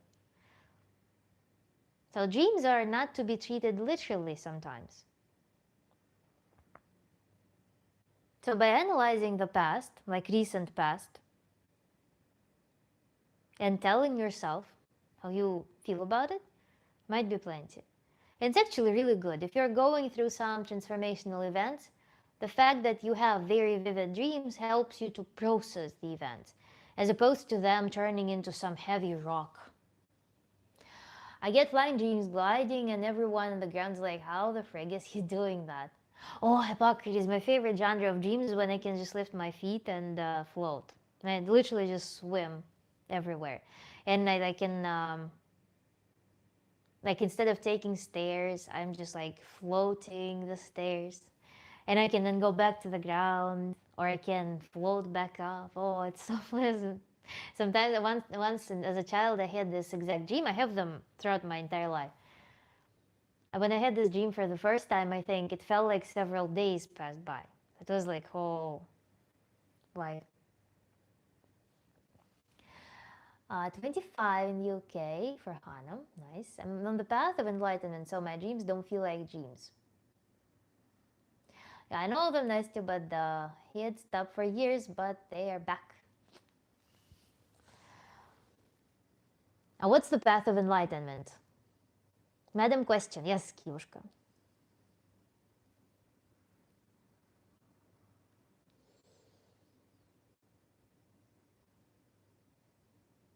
Can the focus defocus blinking be performed multiple times a day? Okay. Let's think. Let's think about our focus defocus.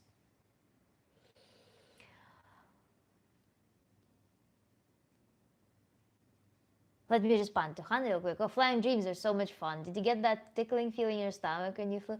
Oh, actually, it was exciting. It was incredibly exciting. It was like, oh, freedom. It was like that. Not necessarily G-force feelings. Karma yoga, devotion. So, focus defocus. Focus defocus by prescription is performed 3 times a week. Once a day.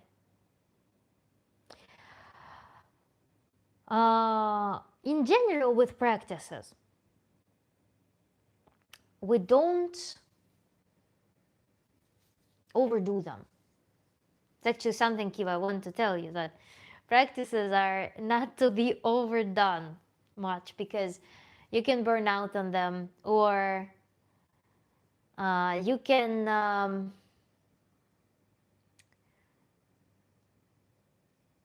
fatigue your system as well. Might be too late. No, it's not too late. So practices are regimented. I think I wrote you in the notes, I wrote you the schedule.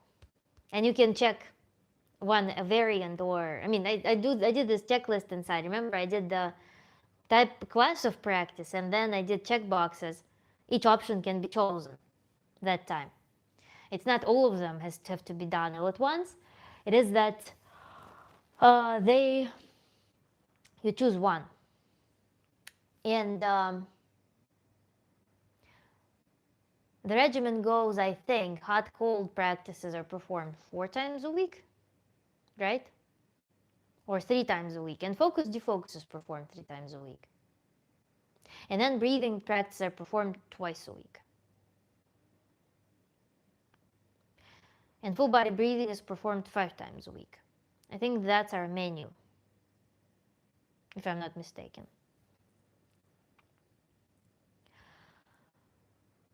And now I totally understand how you feel wanting to experiment, because you have very interesting phenomena happening.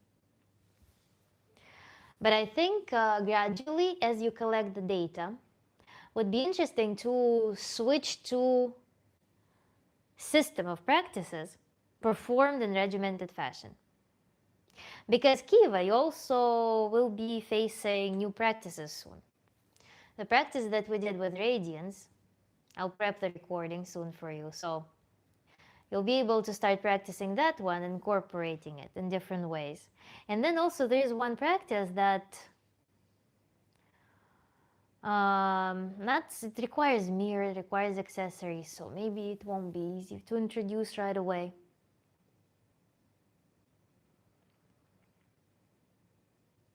But practices Shiva and Shakti will be also some good addition to them.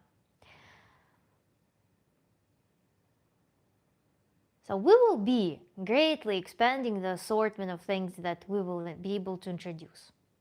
But at the same time, the practices are quite potent, and they require, they gradually change your functions. So you want your brain to rest a little bit between them. Also, to not turn practice into something with the value of its own.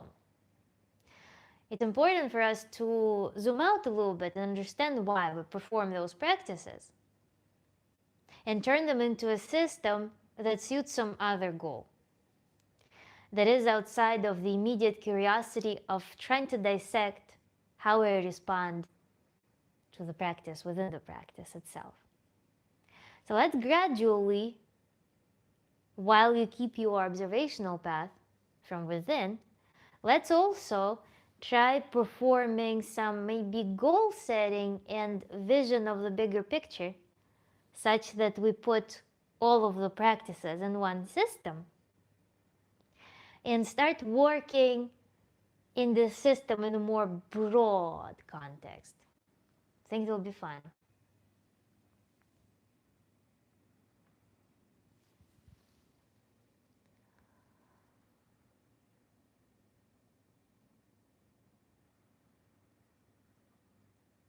Okay.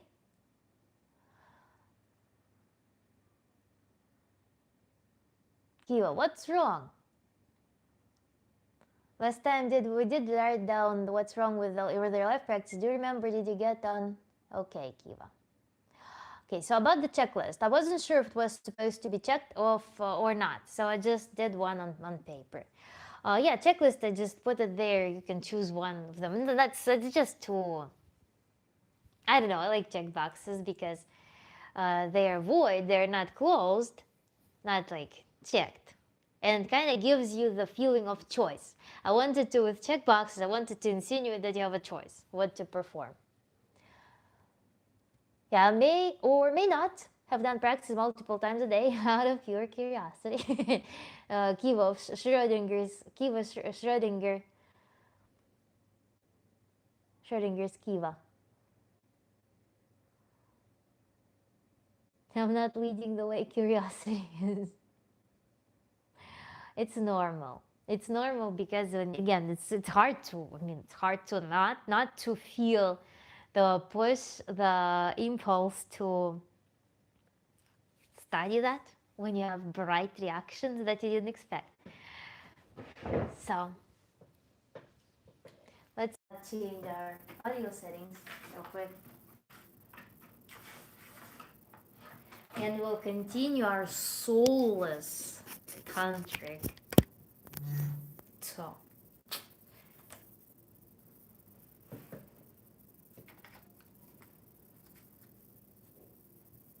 Good thing I didn't have any bad side effects. Kiva, the bad side effects would be irritation, rather. The bad side effect that I would think of would be that you think of practice and you're like, no, not today, not tomorrow, no. This is when you overdone it. And that's what we don't want.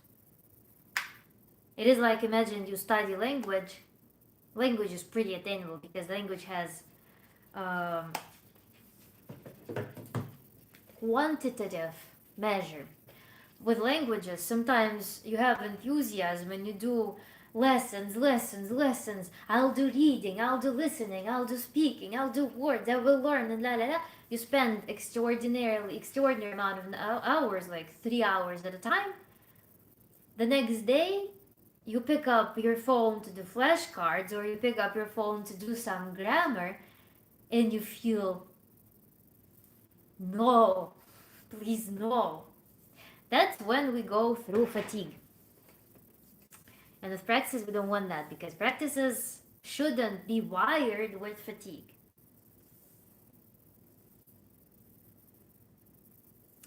Up had the same side effects.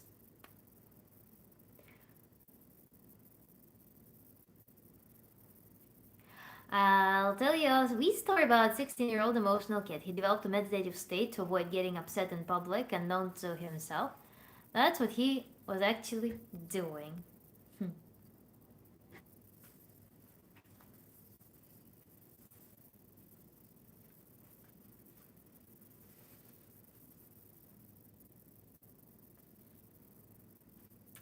So if I'm okay, then I can continue to do practices multiple times. Yes, or Q, another suggestion, you can deepen the practices with intention. You can do them with more intention if you want to turn them more instrumental. You can put more into each practice. That would be perhaps next progression. It was a more morning, afternoon, night routine sometimes. By the way, Kiva, do you have any, I know that you have immediate effects. Besides just having a routine now, did it have any effects on your overall state? I'm curious. Or do you just feel things in the practices? Has it done anything outside of the practice? Did you employ any of the things that you've experienced to a daily life?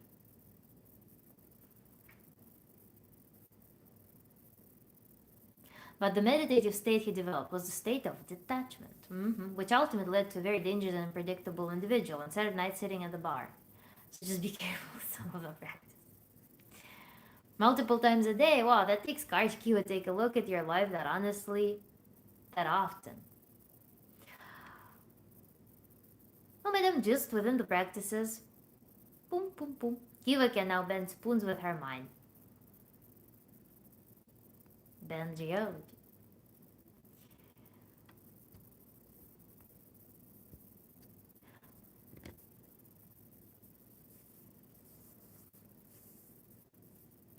When I noticed, now to me, you see, I was coming from place of neurosis to Tantra. So to me, the changes were most found from full body breathing, for once. Then another change came to me from focus defocus. I just once noticed that my brain started using focus defocus principles. That was cool. Another fundamental practice for me was the giant. We haven't done the giant practice yet, but the giant practice is in my meditation that's on my channel. And then Shiva Shakti were the top things. Irish has to be more pale. Cough, excuse me.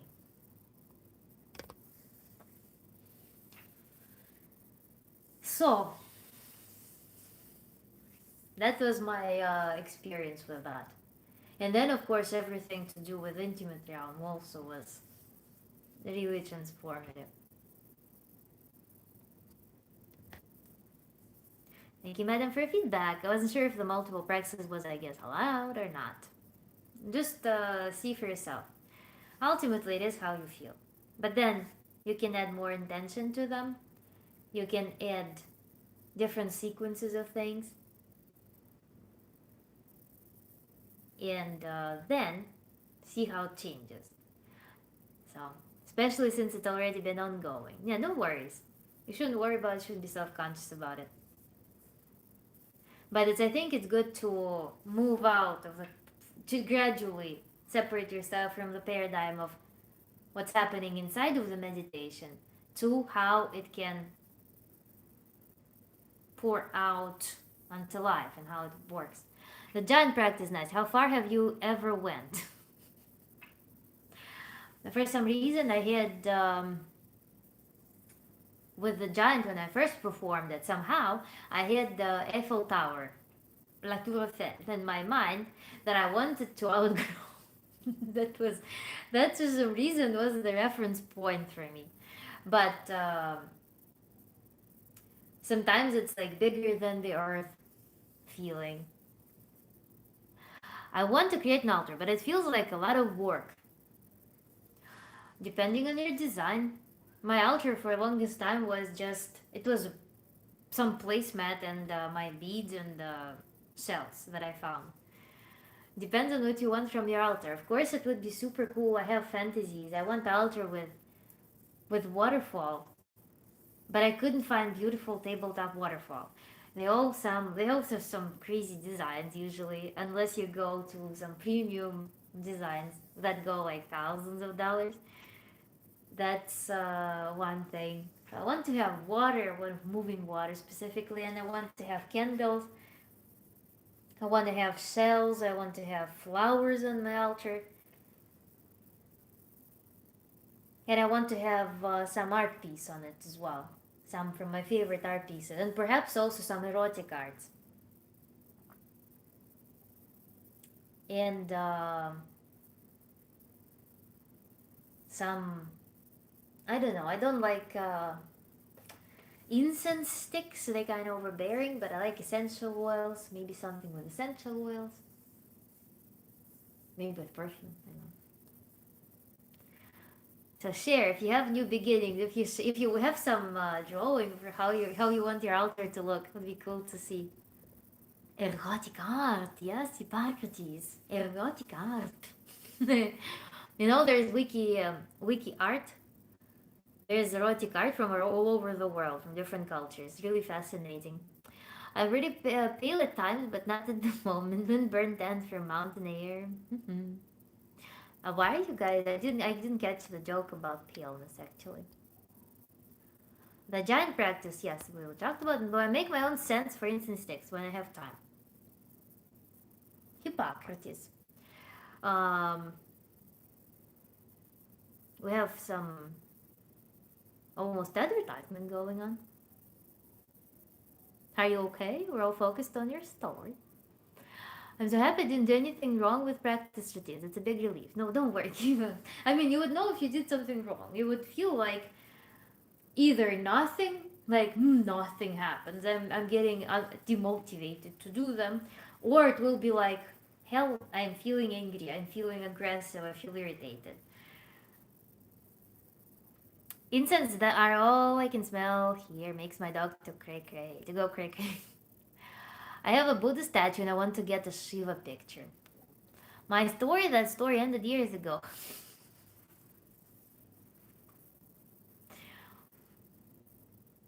I forgot about the protocol. Kiva, forgot about the protocol. Imagine like there's like this tantra thing. You go to your tantra coach and you're like, you forgot about the protocol. I showed it to you. Imagine if it was like that.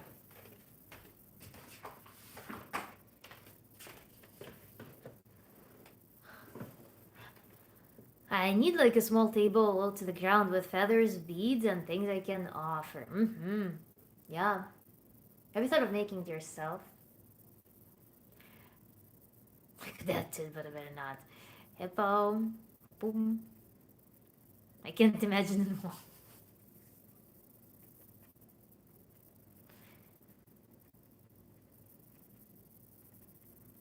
By the way, I did when I record the practices, I did the whole warm up thing, warm up series, with you know how we did the cool warm with halves of the body simultaneously.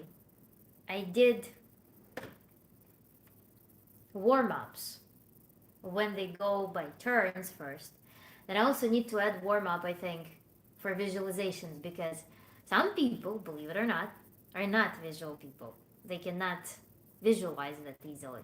So if you tell them to just go create some abstract world, or not abstract, some imagery, they just won't. So there will be warm ups.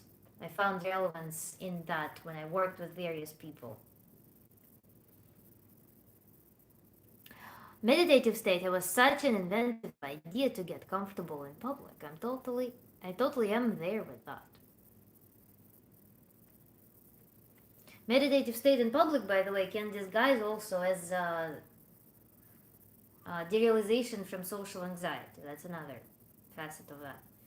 You can interpret that block, this freeze that arises from social overstimulation as meditation, technically. But it is just nervous system being overwhelmed. Wait, hello. Social anxiety anonymous here with being not so anonymous. It was that they came up with out of self-preservation at that time, unknown to me. That's what I was doing. Then if it was, I feel like there is a gate to that through learning to relax in the moment and try to pass these experiences as opposed to trying to block these experiences. So it's how to draw it. Like this. There's like a block that we call meditation. In reality, it's like your brain and body are constantly in this super tight state that don't allow the stimulus to penetrate and agitate you. But if it just went smoothly, it would probably be easier on energy reserves.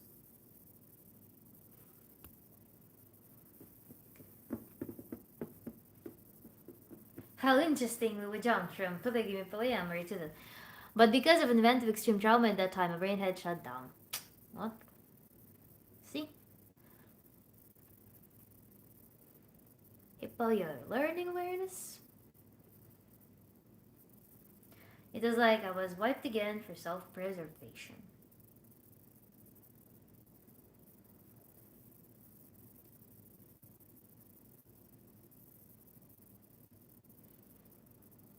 Oh, Kiushka! Oh, that's a bubble gum. That's a cool one.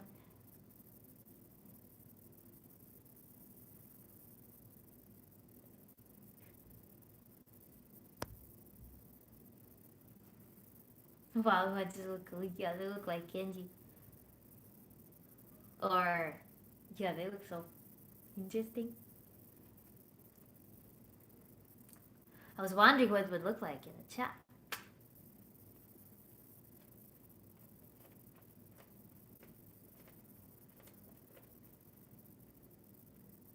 Kiva, have you been doing full body breathing, by the way?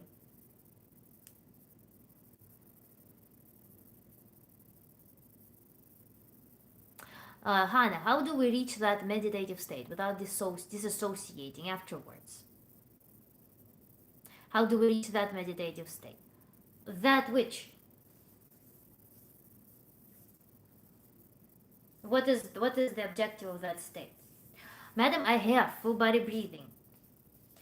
Full body breathing. Do you feel anything special during full body breathing, Kiva?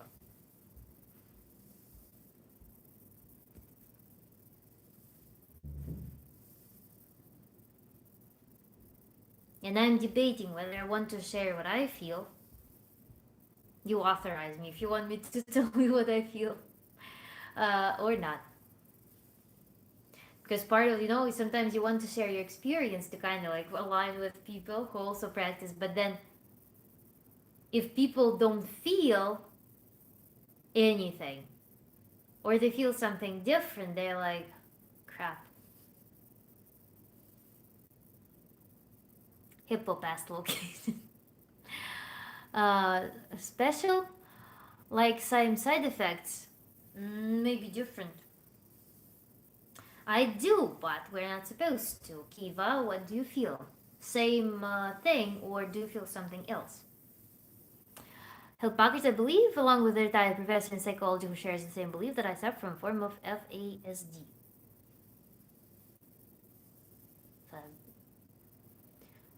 What is that abbreviation?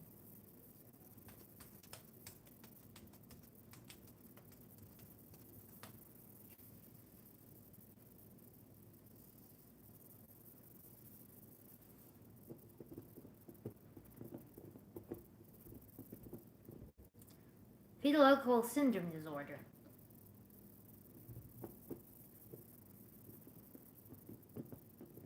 This sounds like another case study undergoing. The full body breathing can do what? If you authorize me to talk about it. Also, authorize me or not. Self-awareness, it's a hard one to hold on to, but it's such an important part of our lives as a human being. Hihik? Hihik? From Hippocrates? Hippocrates authorized, but Kiva, I want you to authorize. Hippocrates, dude, are you doing full body breathing? Hihik?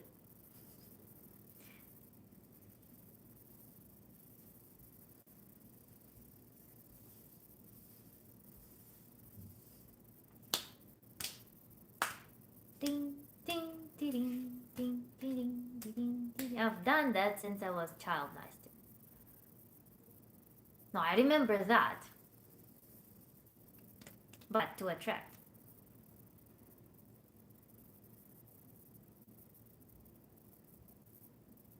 Similar side effects, maybe one thing different in addition.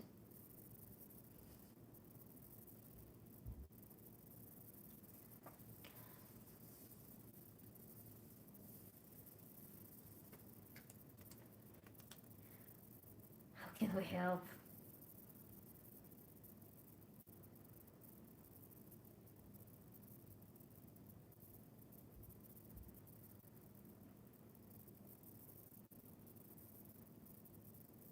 Such an interesting dialogue is happening. I need to make sure to write all this down. So let's erase probably. Are we done with polygamy? Has everyone made their mind?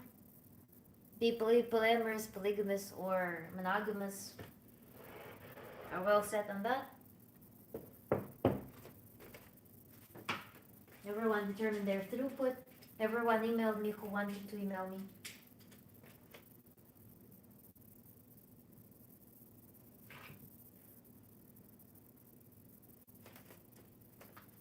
So I'm erasing polyamory.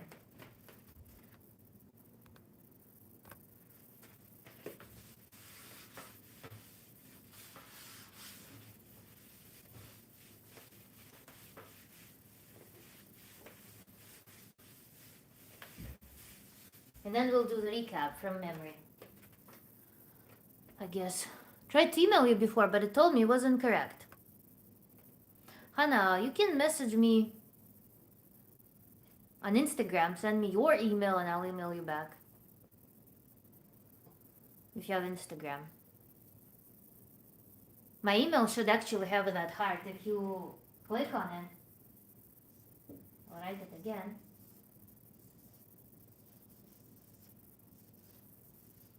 You can go on my website as well and click on the email there.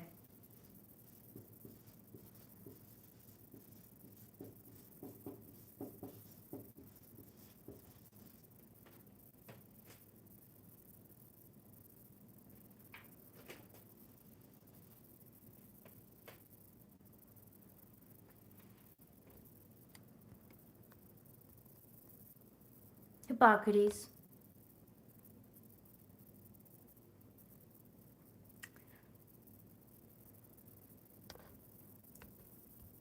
Oh, Hippocrates. Something to look into. So, full body breathing. Let's talk about that. Full body breathing. Which state does it put us in? Obviously, deep. PNS state.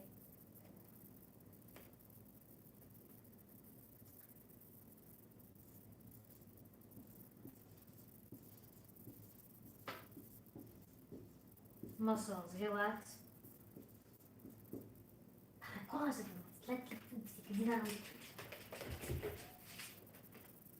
поднимайся. Поднимайся. Co-host пришел. Так. Muscles relax. Then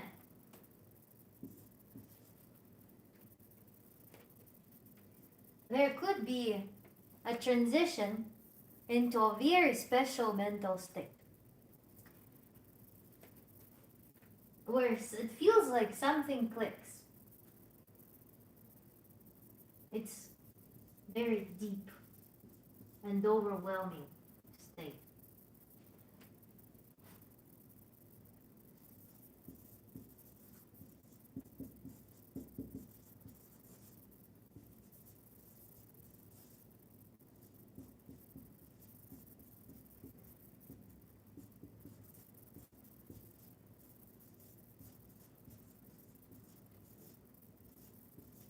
Something may click in the process. It emulates a state between sleep and awake.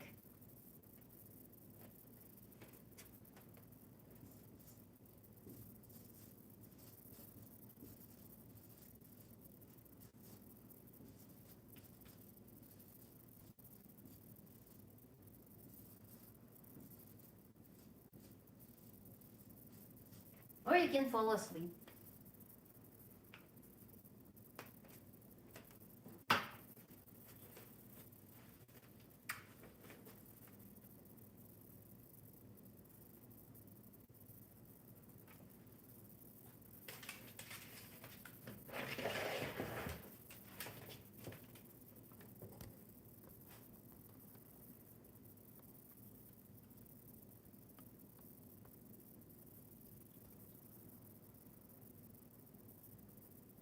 Hippo, I thought might get that being undervalued makes you feel like you're stupid.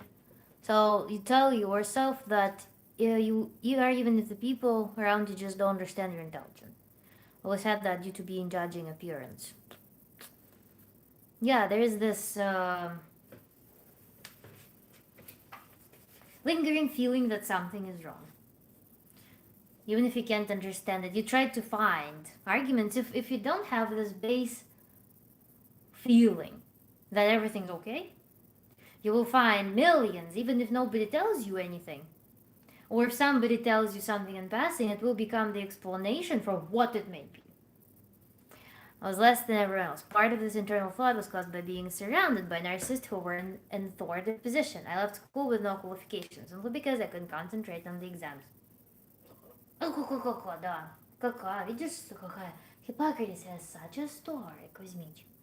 Hippocrates, that has such a story. Such a story. Can you imagine that? Says couldn't concentrate on the exams because of this thing where people would treat him as the lesser being, and people in power.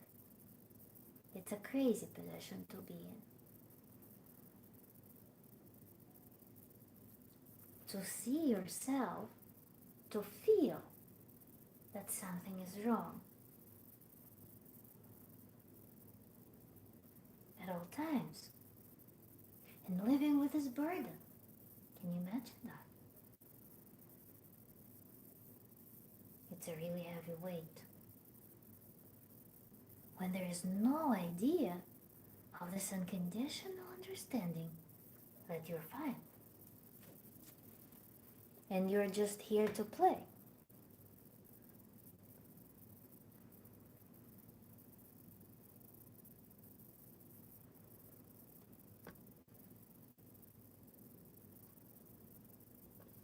Kivishka, yes, question. He's contemplating your story. Yes, we are thinking about it. That's actually Hippo. We should discuss it sometimes. We should make a whole topic. Something's wrong with me. Because there's so many situations in which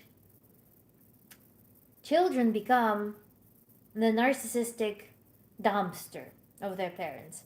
When there is grandiose narcissism and shame, feeling of disgust, that's being channeled into a child. So child becomes narcissistic dumpster. And the child is always like examined, like, oh, is he okay? Is it like, let me probe him. Doctor, is he fine? Really? Like, something is off, I think. Can you, like, can you, can you tell me if this child is fine? Like, is it normal? I don't know. Because parent doesn't feel you.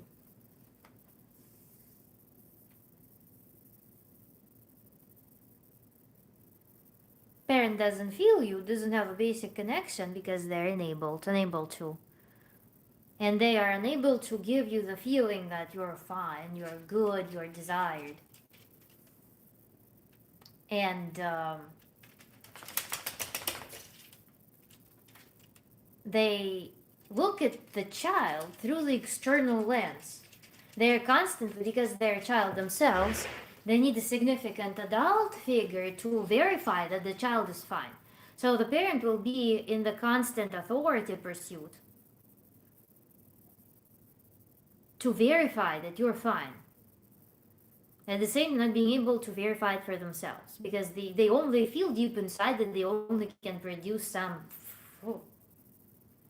And so only some important adult figure, some authority, can validate that.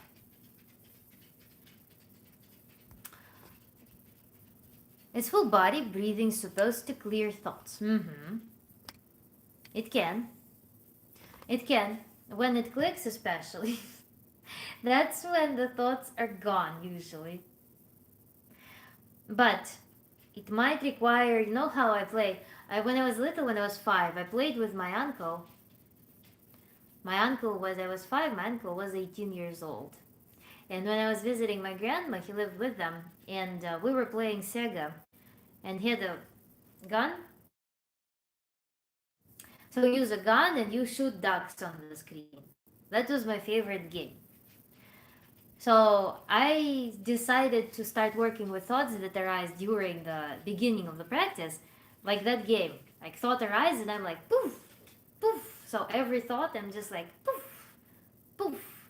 Tomorrow, irrelevant, bullshit, get out, poof, poof.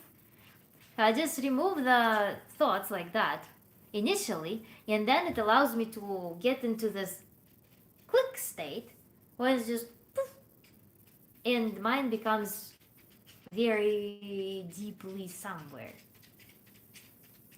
Duck Hunt is the name, I think. Still laughing at the situation. Well, I think I'm just super identified with my mind, New Beginning says. And this individuation with your mind, or identification with your mind, what does it do to you? Kivushka, questions? Yes. My blood father was a commando. My mother was an alcoholic soldier who drank near heavily during pregnancy. And my stepfather, who fathered me from when I was 6 months old till I was 16 years old, was special forces. Hippo, nobody's better than you. I know that now, hon. Please, I know how easy it is to let people who think that of you get to you. But for years I didn't know. So, full body breathing should be done daily, not rarely. I try not to lose too many of my thoughts. You won't lose too many of your thoughts. You'll clarify your thoughts. Because think about it, like, is there need for running thoughts in some insane amounts without structure at all times? Or is it better to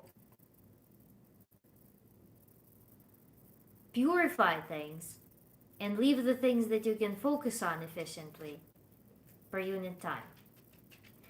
Full body breathing is done 5 days a week.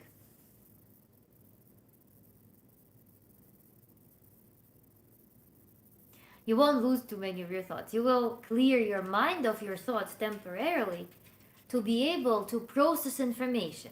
Because if you don't process information, your thoughts don't become knowledge. Or it takes longer for it to turn into knowledge, usable, applicable knowledge, lived through knowledge. So they become ideas that run around your head. Clearing them, resting your brain deeply, will allow your brain to actually compartmentalize them, turn them into a logical chain, turn them into a conclusion, do some priorities, select some priorities. So it will increase in efficiency of your cognition, I think.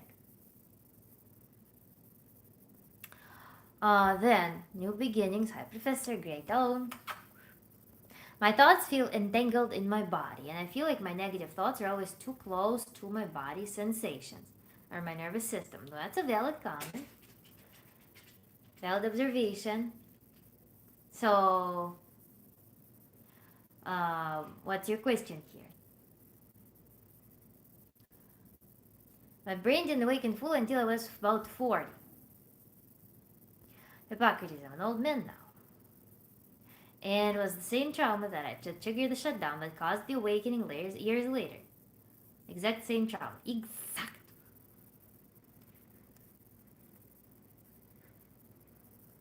Yeah, thoughts used to be a problem for me, but now I found a use for them that I kind of don't want them to clear completely. Only temporary. I'll keep it know that it's temporary. Yes, it's temporary. You allow your brain to process them. Because if you go, for instance, you can effectively process this much of information, and then you load your brain with this much information. This much of information just becomes energy burden. So you need to give your brain gaps where it can turn this into this, put it somewhere in storage, select the main conclusion, move on, put this in the storage, process this much, put it in storage, turn it into usable knowledge, move on, and do that. Sorting.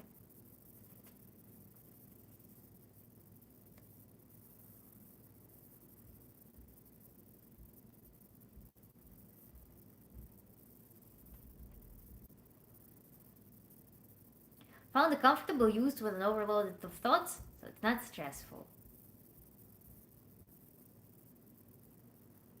How long can you sustain like that? I'm curious, Kiva. You're doing so many studies. It's amazing. I leave it that for now. Okay.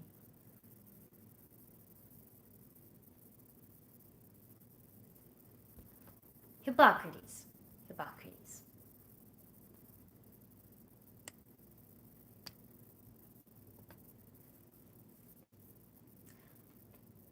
Yeah, it's it's like satanic door, satanic well.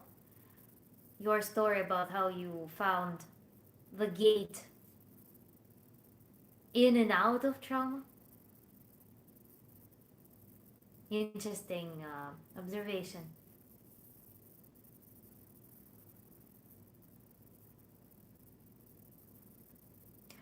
It's really impressive. It's really impressive amount of work and courage, and also the not resilience, but still, the story is like your story. Have this impressive part of that the human knows who they are at the core, even if there is parasitic belief existing in parallel with that. Even if the parasitic belief is instilled, it's huge. Like it occupies 90% of your, 99% of your, no, some psychophysical space, how you understand yourself. So, this core, the strength of this core, and connectedness with it, that ultimately leads you to rebelling against this garbage, is super cool to have. That's very deep, strong spark. I love it.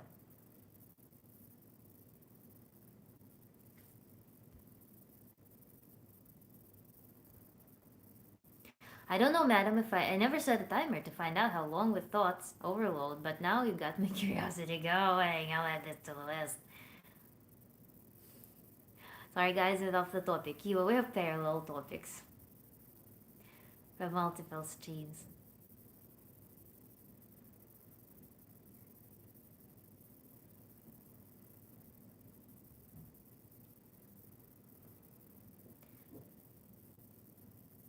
Hippocrates, I'm curious.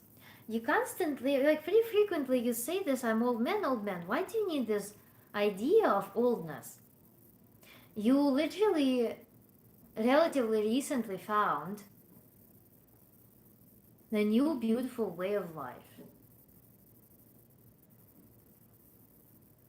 What value does the concept of age hold?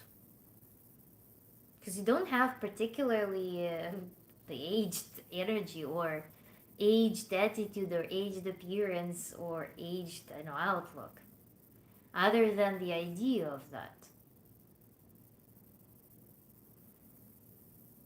To remind myself that I'm 20 years older than you. Leave it at that. Sure. I'll leave it at that. Oh.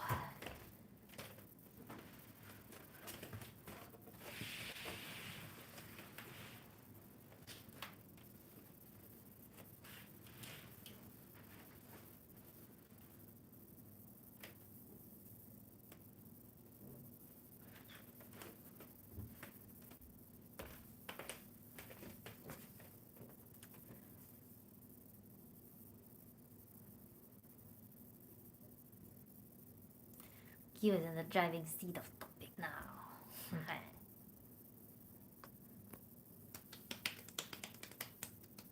Okay, I think I got my to-do list arranged. Nice, Kivam.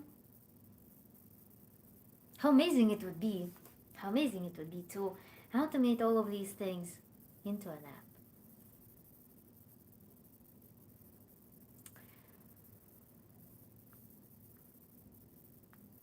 I'm 22 now. I have always felt older mentally since being a kid. Since being a kid left me no room to be innocent. I had to be the mature caregiving dynamic.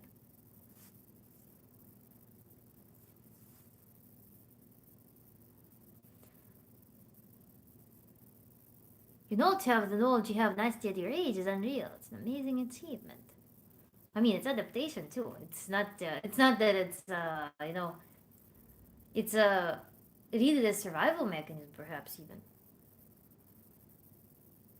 True. I don't know your age, but you're very helpful.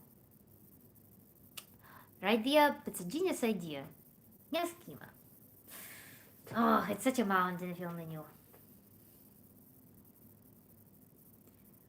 But how I wanted, how I wanted.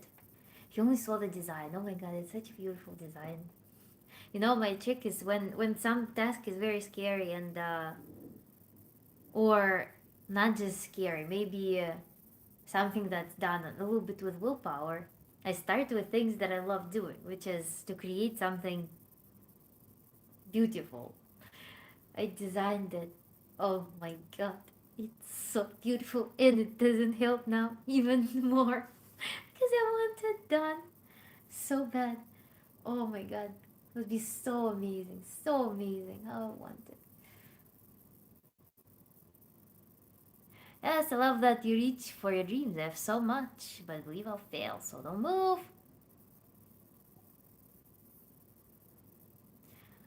Well, you have so much. You love and you have so much. Having and loving is much more powerful than believing in something. Having is already having. You are aware of your resources. And possessing them, that's a very strong one. Focus on what you have. However you go for it, keep going. We will support your design. Thank you. Now I also have, not only I have an amazing design, I also have a support. I have my own personal love for this idea. Oh my god, I'm so overwhelmed with this thing. If you only knew.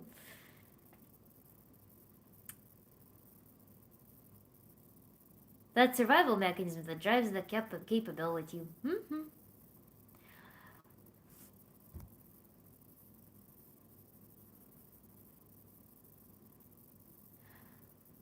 I'm so proud of my discoveries so far, and of Madam's progress too. Mm-hmm. Thank you, Kivushka. It's amazing. I'm wondering what will be the grand conclusion. you know? Hello, fan club. Yay! Thank you. Being tested, being pushed to our limits brings out our capabilities to the best. If you're with your core, if people can have different thing when people are not connected with their core, then it may be highly destructive as well. Because when there's nothing to hold on to deep inside, it can push people to doing things that are really downhill. So it's a blessing in a sense to have that connection with the core.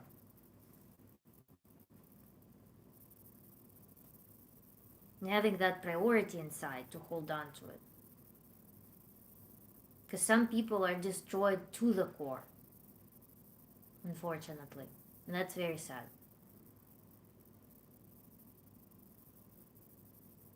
To your discoveries, Kiwa. Oh, for my discoveries, I kind of don't want it to end.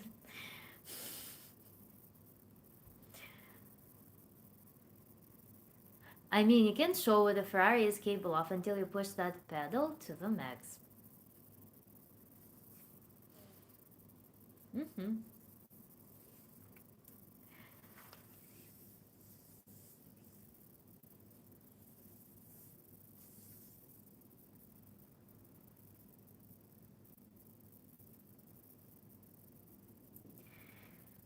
Oh, Kiva, yeah, it's always all of those tools that we are learning. They are just resources for so many things. And also curiosity and creativity are encouraged as well. I should, by the way, another idea for the workshop will be how to design your own practices. I think we'll do workshop on that because now that you have whole collection, not whole collection, but pretty large collection of practices, you can start designing your own. So we should do the workshop on that, how to design your own practices. And you can always, if it's some practice that requires guidance, you just pop your phone, record it on the voice recorder. Based on my conclusions so far, they aren't exactly worth as much, I think. It also can be an illusion of processed knowledge. You know, when you are just beginning the process, when something becomes a new information, you stumble upon it, you face it. It's hard to operate with this knowledge, with new information. It's challenging. You're like, how do I connect this with this? But then the moment you connect it through some intellectual labor, you connect it and it becomes, well, I've always known that. Not so interesting anymore. Ah, doubt, Kiva, the dreaded element of doubt. By worth, I mean red.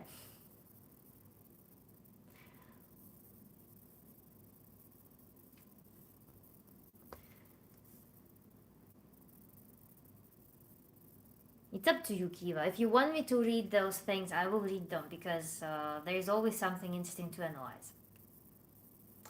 Not only an analysis of information as is, but also the focal points of the text are also interesting to analyze. But you can always authorize or deauthorize me from reading, so thoughts were right the conclusions for me.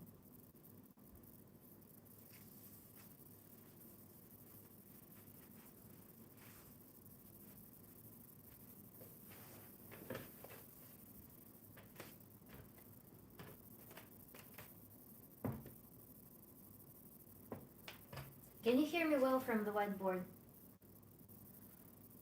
It's fine, madam, you can. Can you hear me from the whiteboard? I think we'll do the recap.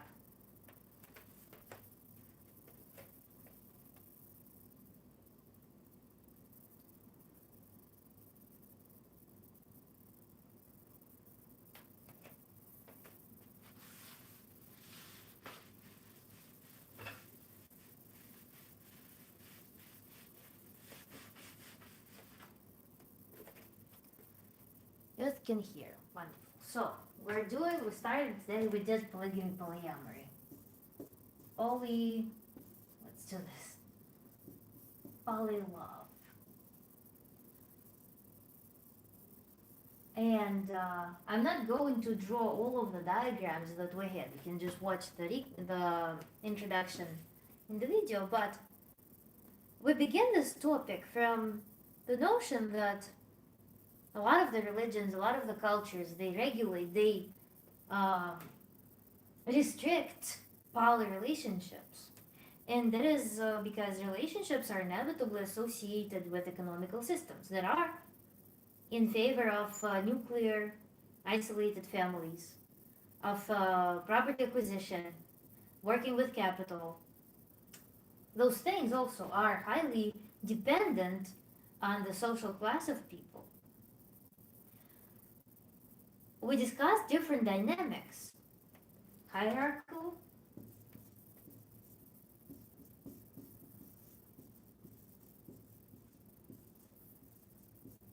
if I can say hierarchical, and egalitarian systems.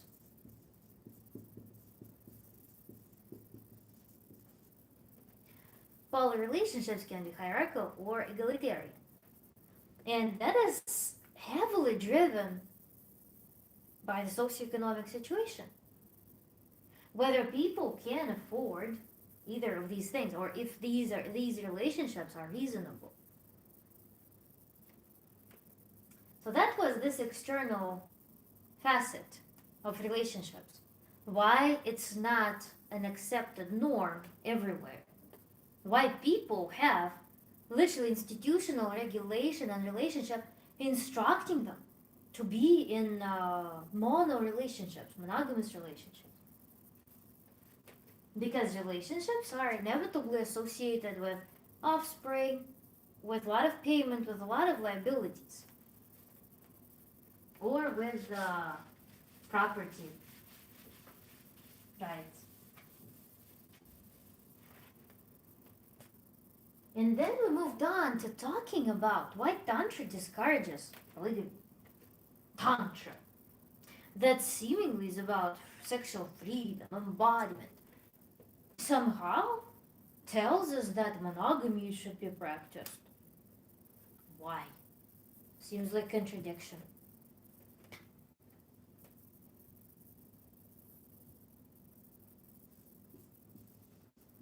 So Tantra, on the one hand, teaches us freedom. On the other hand, tells us be monogamous.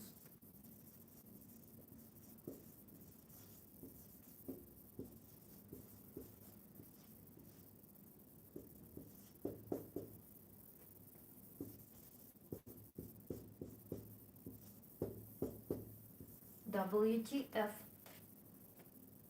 How is that working together?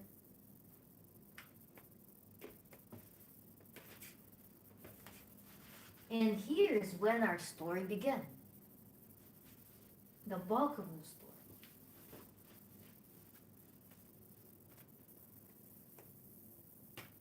Because everything that comes with achievement of freedom, authenticity,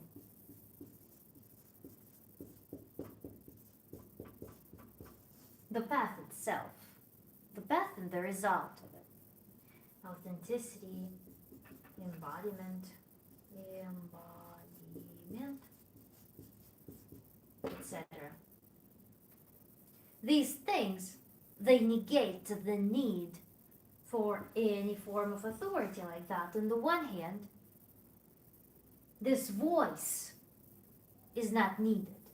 We don't need this rule over us. And at the same time, achievement of these things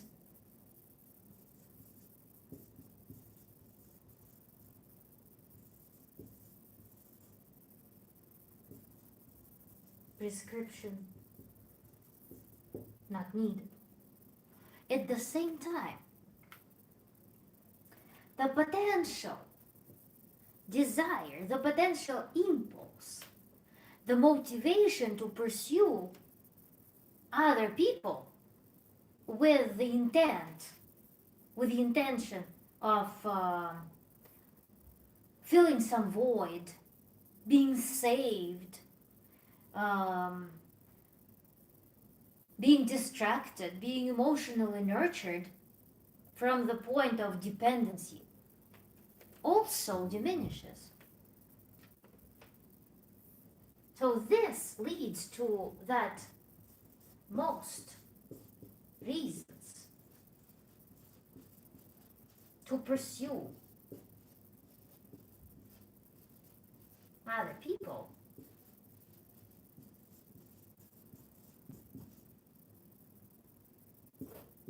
diminishes, because your emotional well-being, your sexual well-being, sensual, intellectual, creative well-being starts being fulfilled from your internal resources that you now possess. As opposed to running in panic, chasing people like, oh, this is Prince Charming, ha! And trying to get fulfilled by that Prince Charming. Or that, this beautiful girl will definitely save me from all the struggle that this old witch and her children give to me on a daily basis. This momentum stops if you go through this makeover. And moreover, you start making decisions whether you need certain interactions or not with your entire self. Not through just some momentary impulse, but understanding the full picture. Not from some desire to be entertained when you have a bad mood, but from a very self-regulated point. And that's when you will be very clear with yourself whether you want to have multiple partners, whether you want to invite multiple people in your life or not. From a very wholesome spot, where on the one hand you don't need this prescription, on the other hand, you're not in panic about trying to get regulated by other people. That's why while you are in the process of tantric mastery, you're advised to be monogamous, to encourage your pursuit of your own resource, to encourage your blooming, to return yourself, to return your focus to what you have. Make you feel your resources. Bring your awareness to your capabilities. As opposed to designing your life as some amusement park in which you keep not feeling yourself,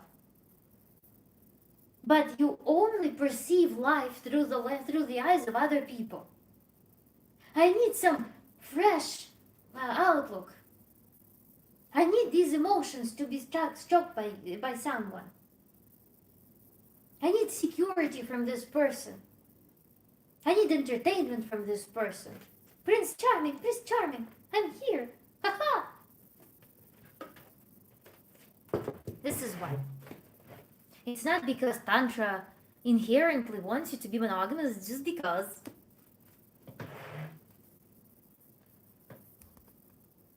what's happening in the chat? Ooh. Recap, yes. I just don't dread what I write, so grammar mistakes can be made, especially when thoughts right. Grammar when writing, thought manner detail, exactly. Oh, цветочки. How YouTube is so weird. They hide цветочки, hide flowers. Chris, catastrophe, hello. And that can sound like nonsense at times too. To yourself? Yes, to myself also. Don't know about others. Maybe with them too.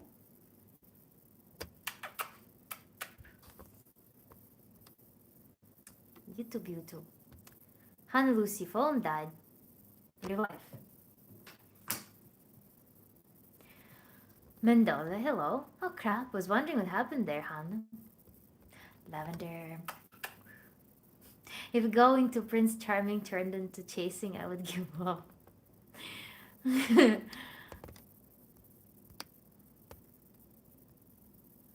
you so much for flowers. So beautiful. Oh, they finally reappeared.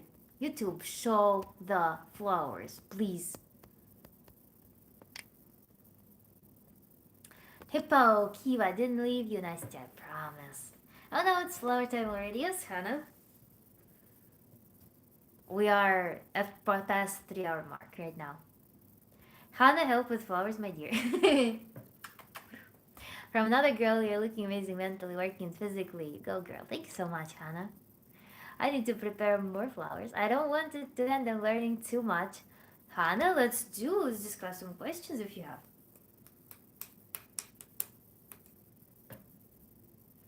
I can stay for another 15 minutes or so. So if you have any questions, let's discuss. Plus also, we can meet up. And also, Hannah, if you email me or message me anywhere with your email, I can email you back and we can establish communication. You can attend our workshops where you will be learning even more.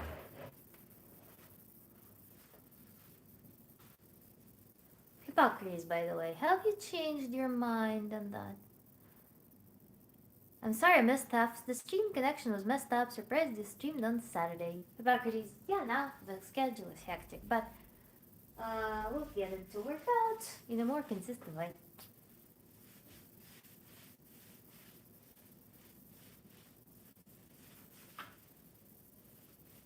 I wanted to stream during the week, but we had a storm, and apparently the signal got affected by that. I tried connecting. I was so scared because, I tried to connect, and YouTube was like, can't connect.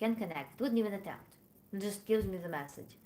I was so worried. I tried so many things. I had connection, but apparently YouTube reads if you have even like some micro abruptions in the signal. If signal oscillates, then it wouldn't let you stream. So I had that interference happening. Just some environmental intervention.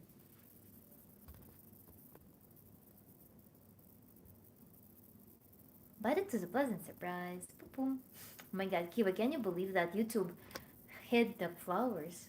And I click show, and it says it may contain potentially inappropriate message. I don't know. You want to change my mind? Haha, Hippocrates. No. I'm just serving whether you changed your mind or not.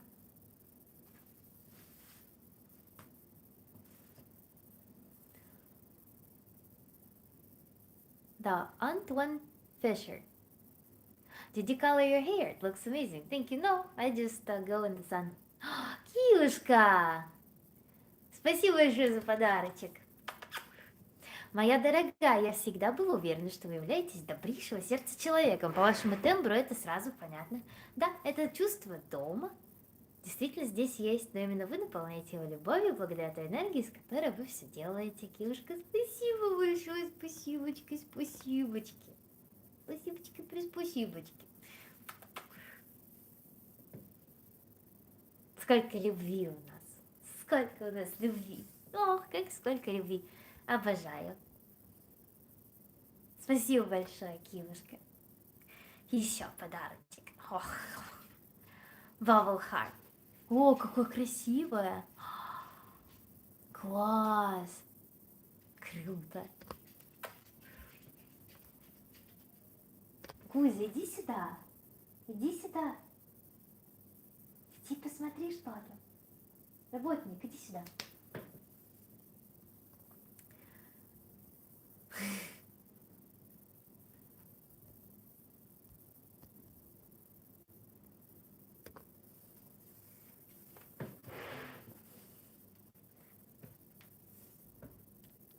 Просто много любви, Кива. Так хорошо. Чудесное настроение. И да, очень хорошо. Я очень счастлива. Спасибо большое.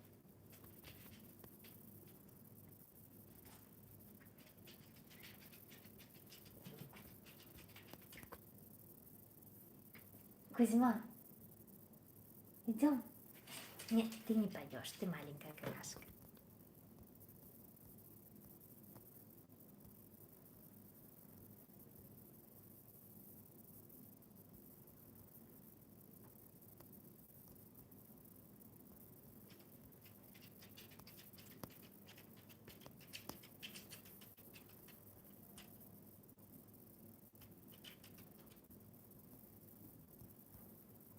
Такие любовные слова. Вообще, Кирушка. Ой-ой-ой. Какой счастливый вечер.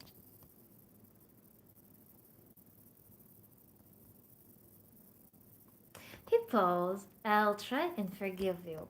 Oh, we have some reconciliation.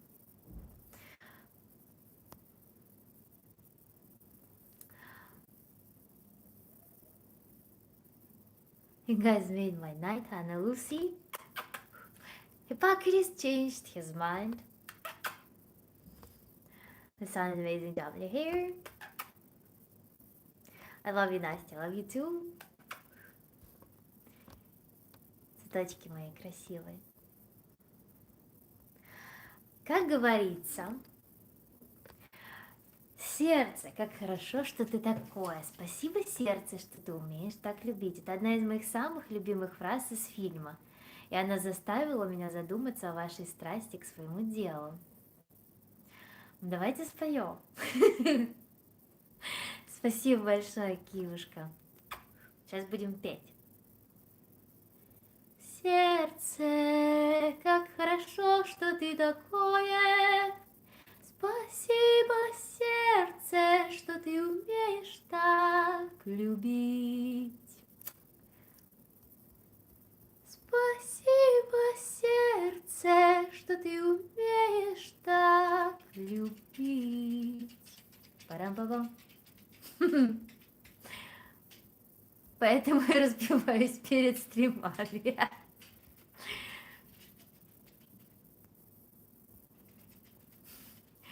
Еще одни more dangerous, insanely of potentially inappropriate flowers. Hannah, thank you so much.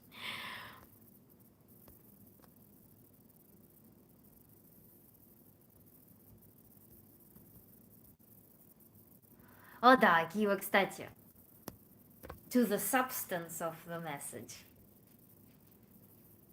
I totally love what I'm doing. Totally.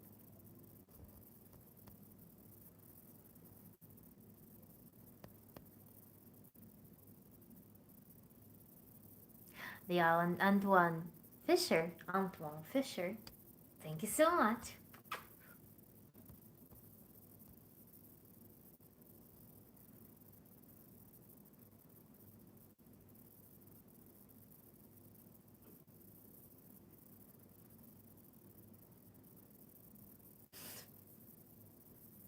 Know that you're appreciated, madam. Thank you so much, Kiva. Thank you, classmates, friends.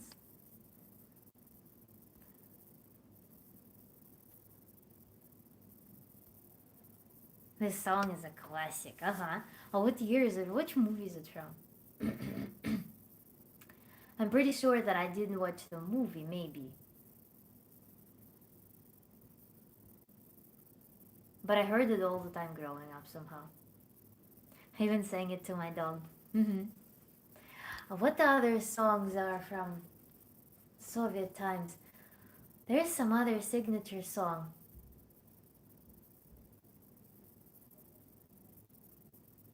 Мне очень нравится песня «Как прекрасен этот мир». Кстати. Another one that's super affirming of super good stuff.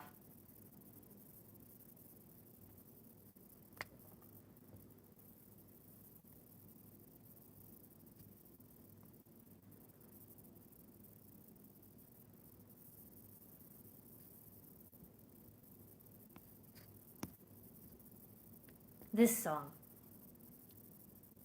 Как прекрасен этот мир, посмотри, как прекрасен этот мир, как прекрасен этот мир, посмотри. А дальше я не помню нифига. И не помню куплет. Но эта песня такая красивая. Вообще. I was actually thinking what to bring to my vocal teacher. Something vocally interesting. So I was, story time. I tried to look what are the difficult songs to sing.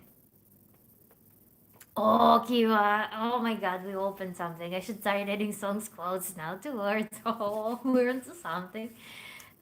So that would be interesting. Honey Lucy, it's the wonderful world version, Soviet version. But I feel like it's a little bit more life affirming and mood wise. So, like, what to bring to my teacher? I Googled difficult songs. It shows me that I know how to do Celine Dion all by myself song, but I've never heard song by Beyonce from that list that gave me the hardest songs. Love on Top. Beyonce Love on Top. And I'm like, okay, let's listen. You know how Beyonce became this super dark, like soulless creature in the recent years? Back in the day, she was, this can be a part of the tradition. Yeah, it's cute. I love it, actually. Oh, I was in 15-year relationship with Slavic woman and 2 kids to her. Wow, Hippocrates. You revealed so many new interesting facets of yourself today. It's interesting. So, Love on Top. Beyond from I think it's last Beyonce's album, that where she was cheerful. I think afterwards, maybe after she birthed her children, she started turning into this super darkness and emptiness. I don't know, or this. That album was last fun album. Love on Top. God. So the song is interesting to sing for sure. Not too interesting because it just modulates a little bit in the end and goes higher and higher and higher. So it just trains your high notes and whistle mode. But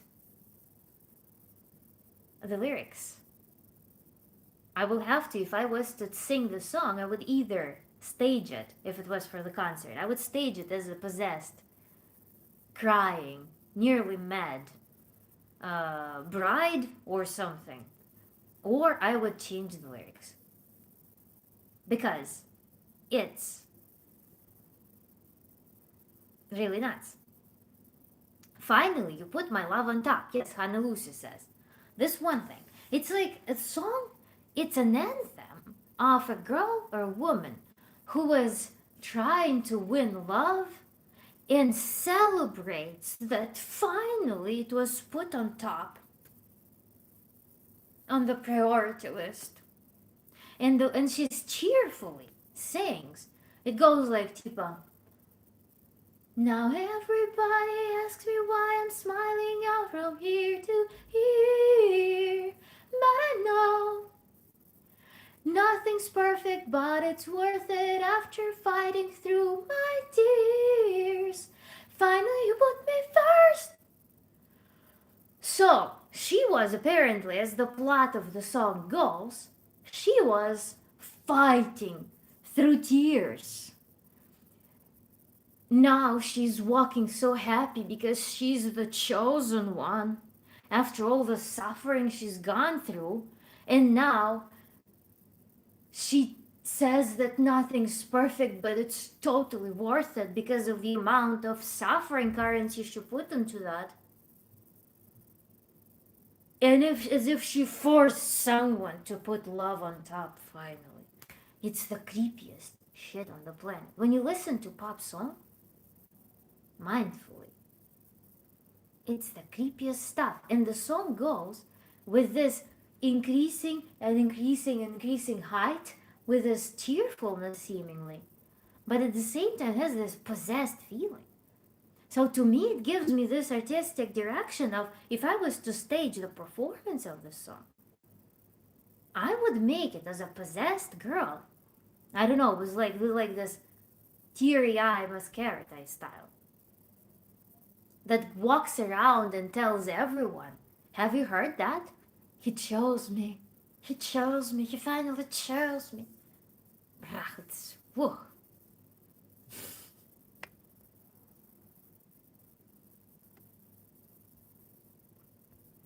But the song is upbeat and it's fun to sing. Currently learning Someone You Loved on piano, Louis Capaldi. What does Kiva like to say? Honestly, I sing whatever is in mind. Whether it be modern classic or classics, all just for fun. I'm not even a singer. Nice kid, my dog is my audience. He doesn't exactly know what I sing, yes. Why do I look like an infant when I'm an adult? I'm loving the idea as an artist. You sound like me. Hippo, that's a great song on the piano. All the feeling, Hannah. It's Kiva. It is Kiva. Love it. Hippo has a baby face too. Oh my god. Don't trigger Hippo. Hippo has a soprano voice.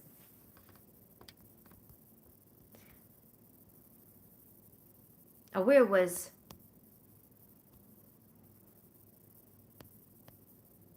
into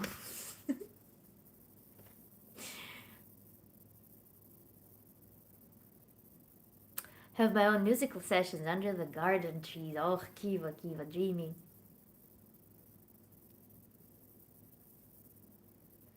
So the conundrum remains what to bring to my singing teacher, because if you analyze pop music, the power singers' songs are nuts. Celine Dion has nuts songs.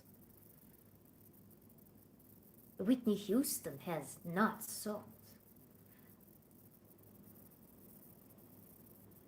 And so, I don't know. But I don't know if I am ready to write poetry. Because writing poetry that's not about suffering kind of sounds corny sometimes.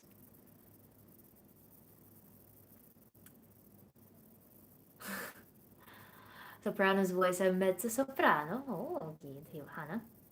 Q100% Jimmy can I be invited? Yeah, Hannah, it's an experience I think a lot of people want to partake in. I'm back. What did I miss? Shuriken. Oh my god, you missed a lot. Yes, either guitar or ukulele, and of course, Doc sleeping to support me. Night or morning is piano session for me. I most like night, and one of my neighbors don't mind, so it's okay. Oh my god. Oh, Kiva. Dakota Boggs. Hello. Story of my life. We're just singing. We actually added Kiva. We'll add new rubric now. With song references such that I sing the songs from now on in the end of the streams. I would invite you for sure. Does your dog snore? This last week has been piano session for Miki of about 12 hours a day.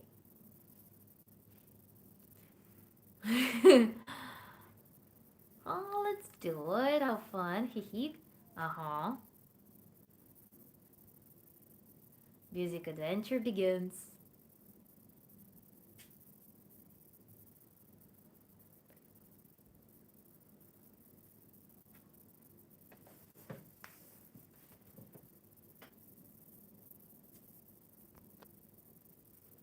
He's actually a quiet sleeper and very mellow, surprisingly.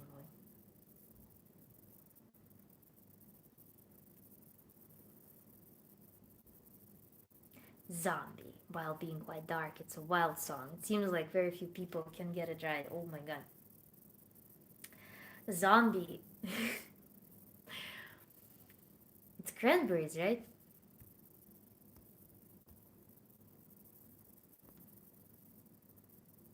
I attended the concert from the teacher of mine. And there was a tiny little girl with blonde curly hair. She was probably 5 years old and she was singing Zombie, the zombie song. With all this roar in the beginning, it was the cutest thing. And she lifted her arms like this And she was like articulating that. It was so cute. It was so cute. I enjoyed that performance so much for the just adorable adoration factor of it. It was so amazing. She was so serious. She was totally in it, telling the story. Amazing. Okay, did you finish the white sleeve shirt? Yes, let me bring it real quick.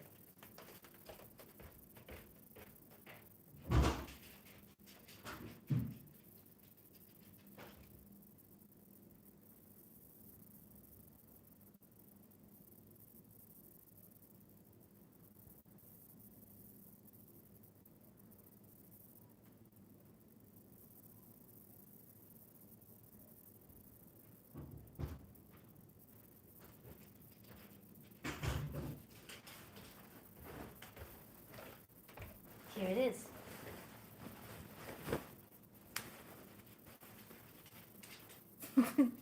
It's not ironed, I'm sorry. I pulled it from the closet. But I completely removed the collar here and replaced it with just the ties. It looks so much better. Because the collar looked like toilet seat, you know, with a hole for, I don't know, this like slit in the front. I couldn't get rid of that association, so I just cut it out, even though it was done really well.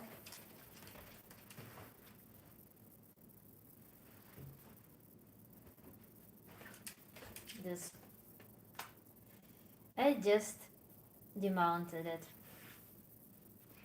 My mom, she also sews, and she's a little bit less patient with sewing than me.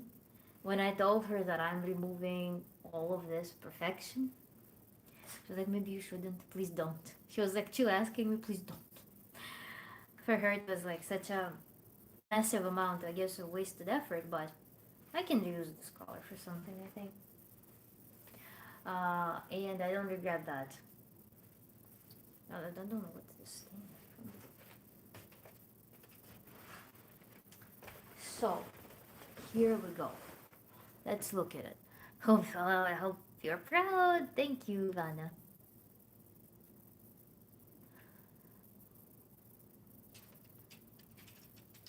Night piano sessions make the vibes different for me. So quiet and peaceful with nothing but music. Oh my god. You're dreaming, guys. Music is medicine, my addiction. Amazing, girl. Slay. But in white too. Love that style. Fair play to you, Nasty. Very nice. Looks awesome. Like sewing updates. Yes, let me figure it out and I'll put it on. So the cuffs, I made them weirdly. See, they tie. But again, they tie with ties that are not ironed, so.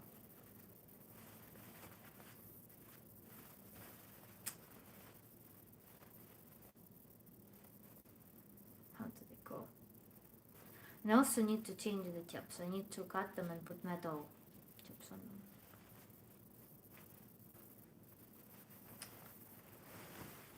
God. Will it be worth showing without ironing, I wonder? Let's see.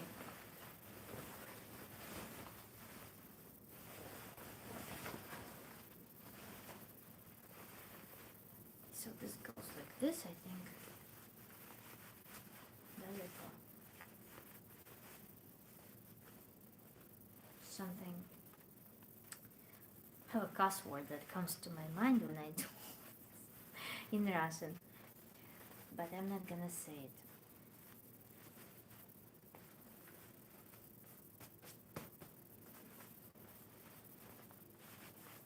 So this looks super much better than the conventional collar. And I almost pledge that I'm going to never make a shirt with a collar ever again. Somehow, antagonist of mine. I mean, the collar is just ordinary shirt collar. I like the camp or blazer-like. Those fit. Conventional ones,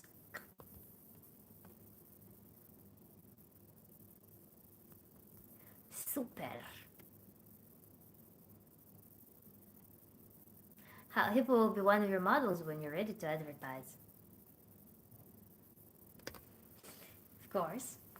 Sorry, the cringe girl slipped out of outlaw.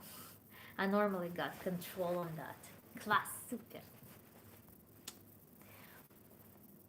Hannah, that's a great idea. Just seeing your comment. About the advertisement in the accent, it's correct. Mm-hmm. Class. Yeah, but fantastic. Heroic looking. There is a bit of pirate vibe, which is always good. Yeah. You put some bralette inside, or a dress. Actually, it looks. I have a dress that's like a jean dress that's styled like apron. Put underneath, and it's cropped. Again, I'm showing you scrambled egg version of this shirt, but got the gist. It's short. It's cropped. Here it's pretty open, and that's what makes it so cool.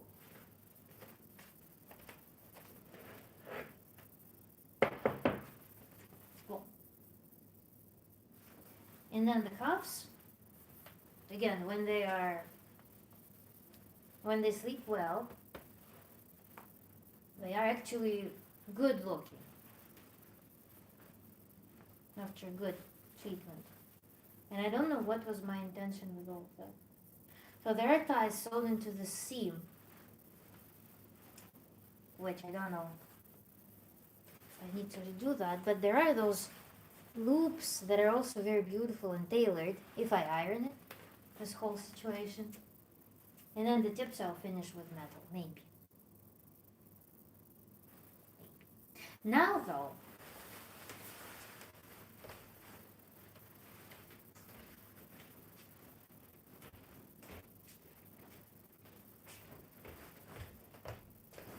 let's talk about my next project. I was looking at the gray fabrics, I was looking at a bunch of stuff, fabrics that I already have, and I'm like, I can't. I want a red dress. I want a small red dress with some cool floral elements on it. I want it to be playful. I want it to be very bright, very lively, and red. You saw me in my red dress with super deep V. That red dress in the heat, God, I wore it yesterday. I'm just like, I want to get rid of all these cloths around my legs, everything. I don't want any of that. I want mini dress, mini, with some, I don't know, frills or whatnot. Something very light, very fluid, and bright, like cranberry color.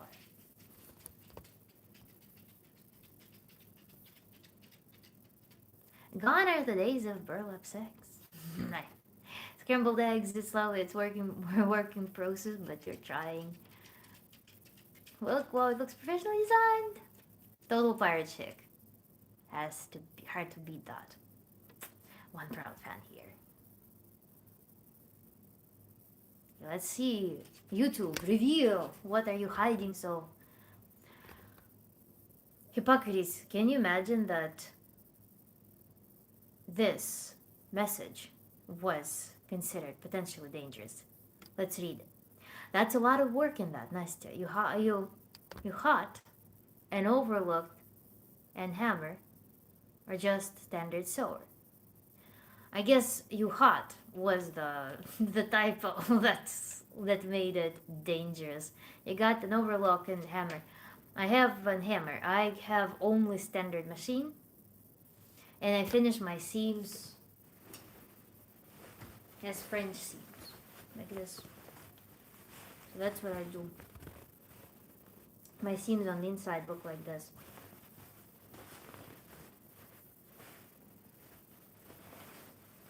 The top here is processed like this, seamless. Then I do zigzag, and then I try to hide everything. The bottom here, I didn't treat. I usually do double fold. But here, I a little bit cut excess, so I didn't budget enough fabric to do double fold here. So this one is a little bit gross, but otherwise, All of these seams are close, sandwiched. Well, and then cuffs, they also hide everything inside. I have a multi-purpose machine that has a bunch of stuff, so it's not just straight. I have a machine with zigzag, I have a machine with buttonhole treatments.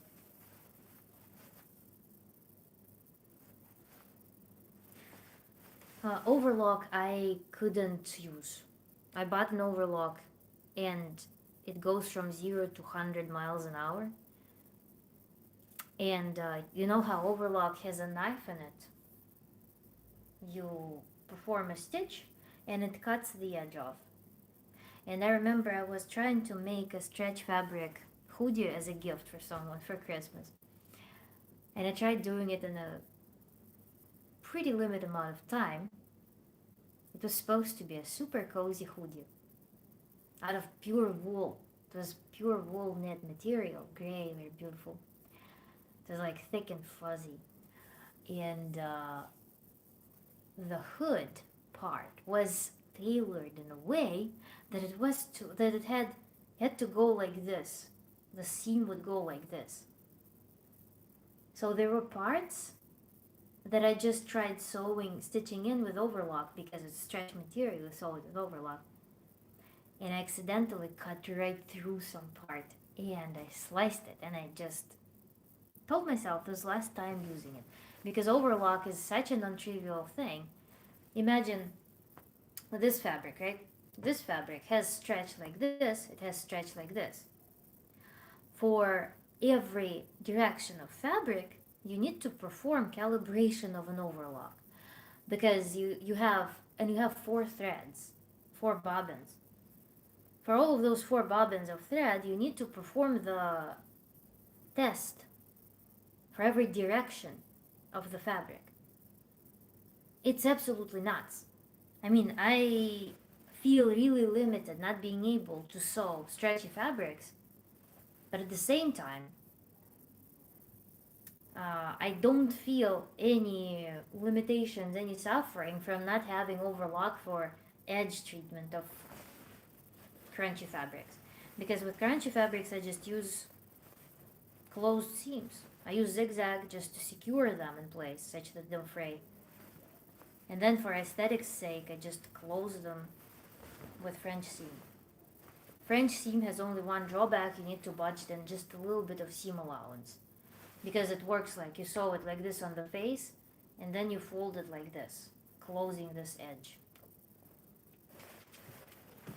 It works like this. So if you have this edge and this edge, you need to stitch them together.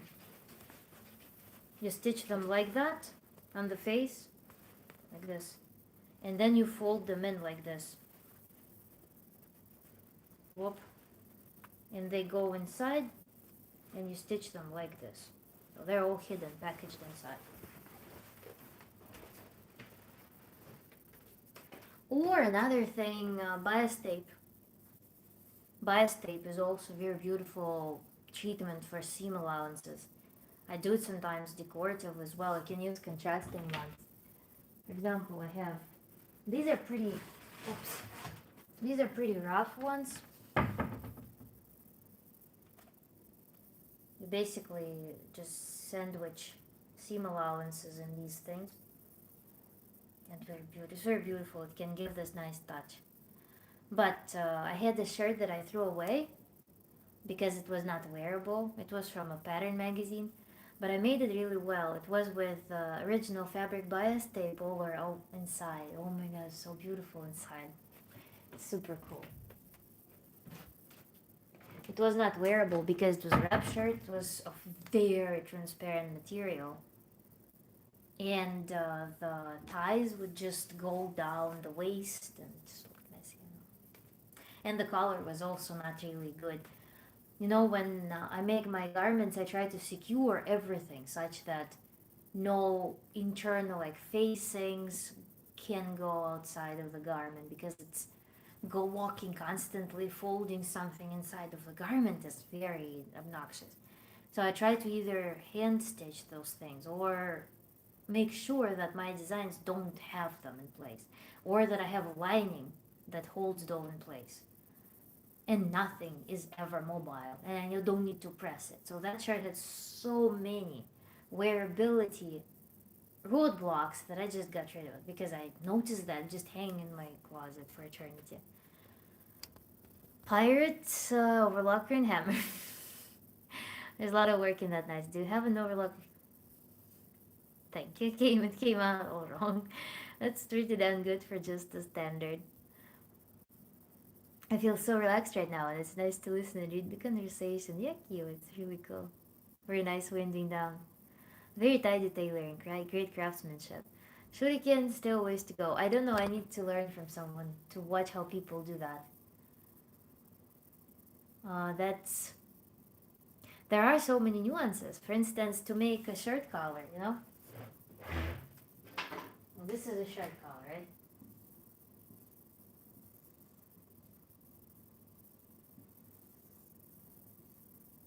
And then this thing goes to the neckline. Or like this. It goes to this neckline. So to make the shirt collar, this is a sandwich inside. This collar consists of two halves that are attached to each other. And these things should be lined as well. So this one sometimes will have, one half will have either cotton lining. I tried to do cotton linings for very flexible collars. I actually made a mistake. I bought a bunch of starch treated cotton to interface my collars. And that cotton, it shrunk.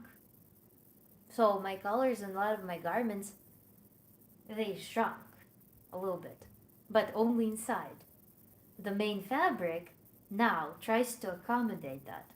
So it's impossible to iron out those colors really well. They have this slight excessive volume.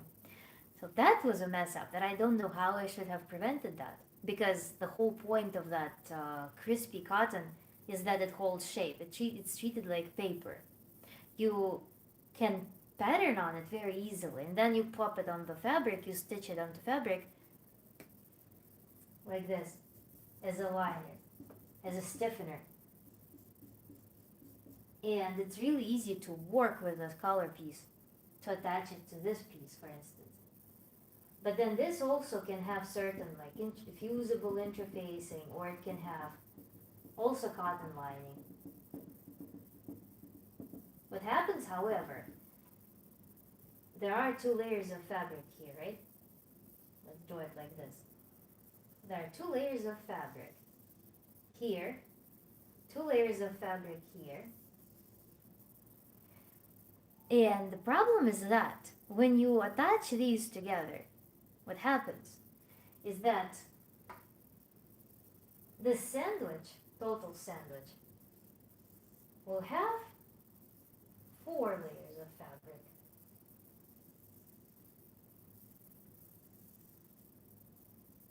So this total sandwich then needs to be seated into this collar stand. So this sandwich then goes to this part.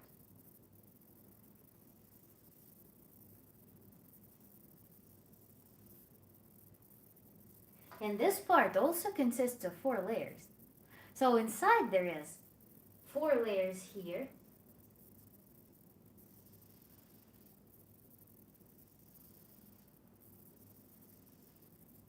And this one has 4 layers. What happens on the border here? It's an absolute nightmare. So the tricks that I learned were that you trim these things as a ladder here. You graduate those things such that the collar, when you turn it inside out, imagine all this material also bunches up here in seam allowances. This is when it's outside out.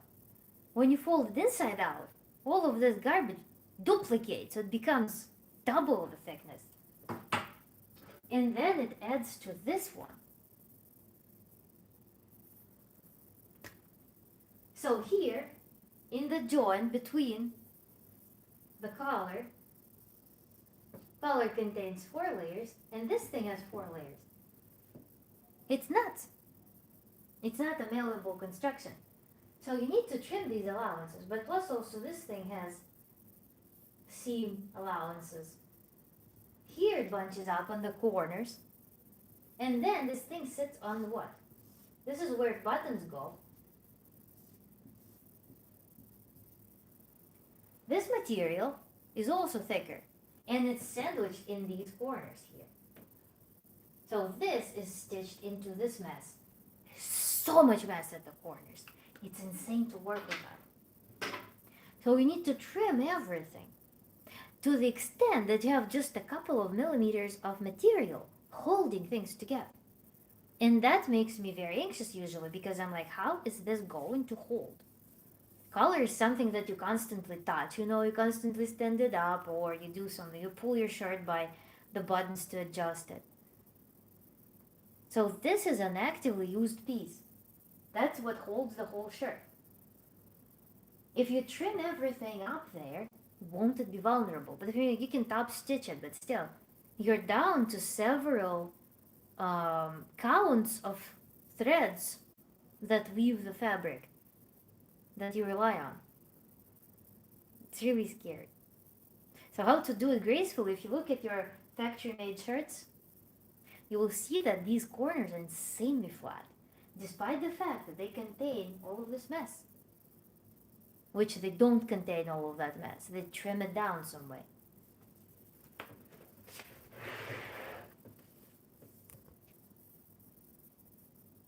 Kiva, I wish I was. I'm glad to know. Good girl. Aren't you, after YouTube covered Sutochka, I won't forgive them. Kiva, this thing was not shown. This message. Yeah, the overlocker takes a bit of practice. But hammers are nice and handy. Thank you, hon. It's not that hot outside for me, so I can relax under my tree. 11 p.m. and I'm cooking. Wooh! V8 friendly. Imagine, Kiva, your message about your Tsutoshiki are hidden, but what do you think of green fluorescent condoms? Is welcomed by the algorithm. Sure. What do I don't think about them usually.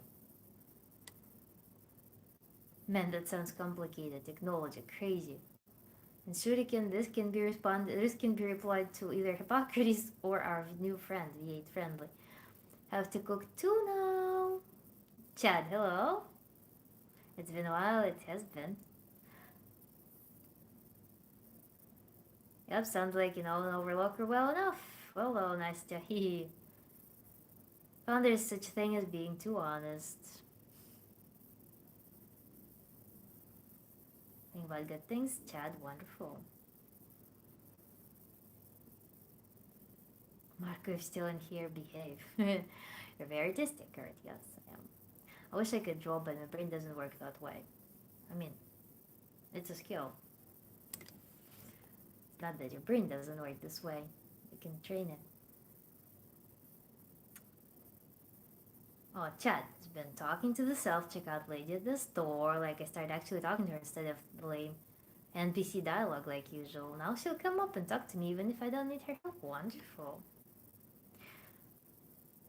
With my habit of writing notes, I had the urge to draw that. Wait, actually it looks cool. I'll just draw it for fun even if I don't finish. Who would you have if you like to as a mod and the competition starts? Nastya, your jump. Have you tried applying all that color stitching to Tantra? You mean vice versa? Your question has very many directions. Many directions to think towards. Hippo, my thoughts too.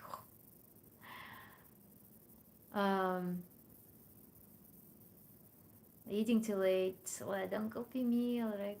Okay, well, I just learned something cool. Thank you, Kurt. Kurt, you're welcome. That's fantastic. I wish you have a dedicated tantric sewing stream a couple of times a month. Yeah, it would be cool. I always have this initiative to do that. Then sewing is not stationary, you know? It's not just you sit at the machine. You walk around. You pick up things. It's just fine, probably. We can do that. When I work in my red dress, we can probably do that. I can also move my machine toward to my mini desk. That's interesting. I only know low skill stitching when I'm preparing pants or something.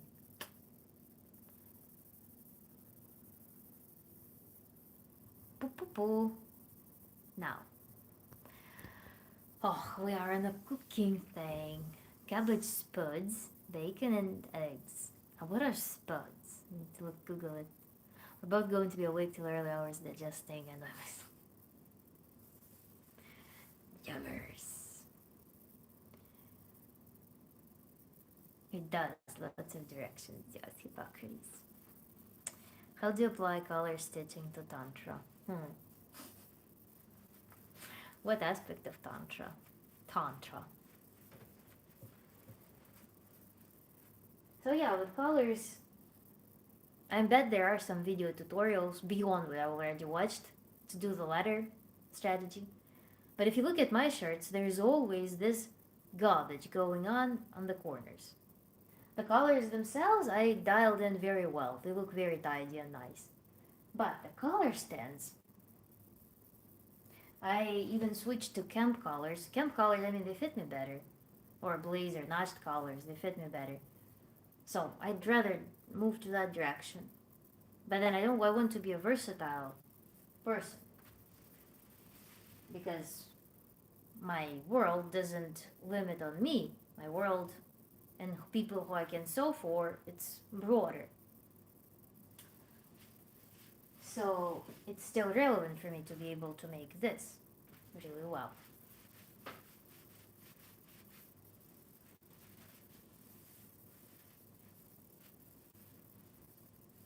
But I feel like in the quality of the color stand, they can only compete with mass market in the existence of soul put into the garment.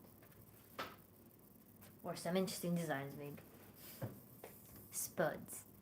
Screenshot the drawing to finish this later. I'm sorry, Q, I didn't know. You're still drawing. Very cool idea. I'll start looking forward to the inevitable sewing streams now. Poo poo poo.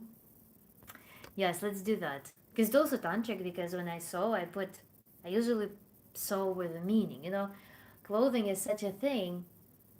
It's the garment for some part of your personality. So when you're sewing, you are constantly tuning in with some part of your personality that you're dressing at the time.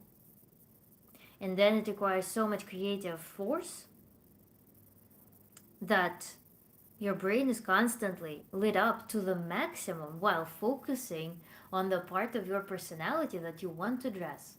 So I love it so much. It is literally tantric practice in itself. It's better to ask a woman's name in whatever way or tell her your name first, hoping she'll tell you hers. Analogies flowing. Sounds like a great plan, Hannah. It's okay, madam, I screenshot the drawing before I erased it. Nice. Gave up midway on his truth. Okay, this is theoretical question, or have you not yet learned the checkout girl's name?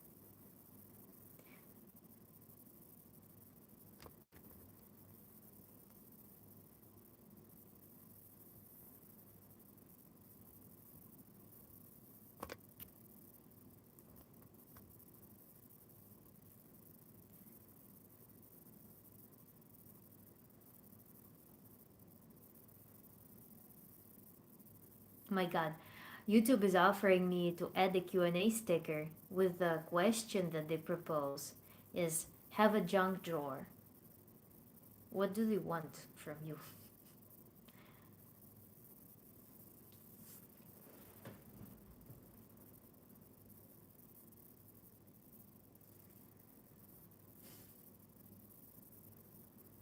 Another update.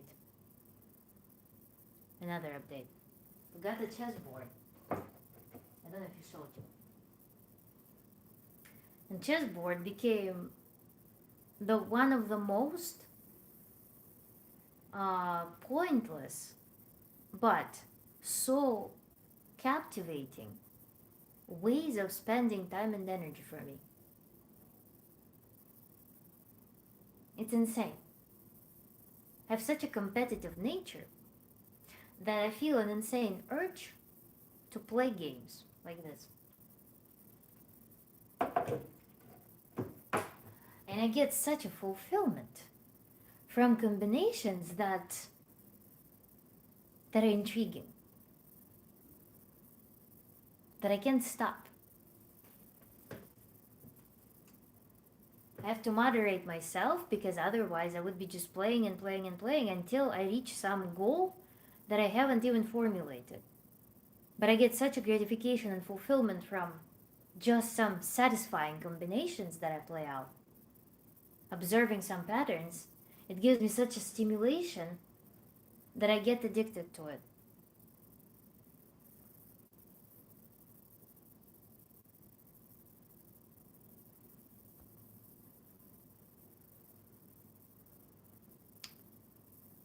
I've been going to the same store for years and she knows me, but we don't know each other's names.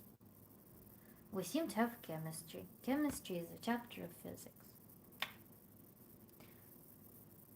Yep, it's one of the items in my living room chessboard.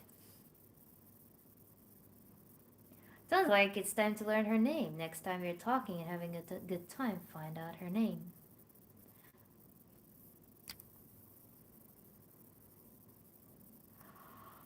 Oh.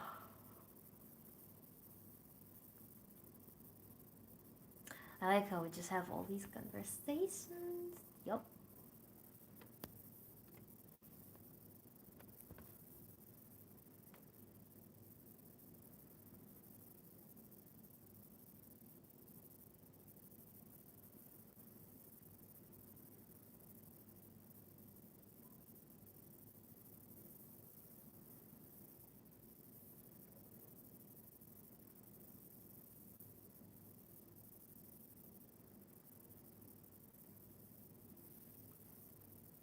Actually, today's streaming is kind of pushing my night a little bit later now. Yesterday I went with my dog earlier. Have tourist season now. Oh my god, it's so crazy. There are so many people, it feels like. So many people. You go out earlier than like 11 p.m. or midnight, everywhere. And with the dog, it's a little bit challenging because he needs to sniff, use bathroom. But, you know, there would be family of like 5 people stretched along the trail.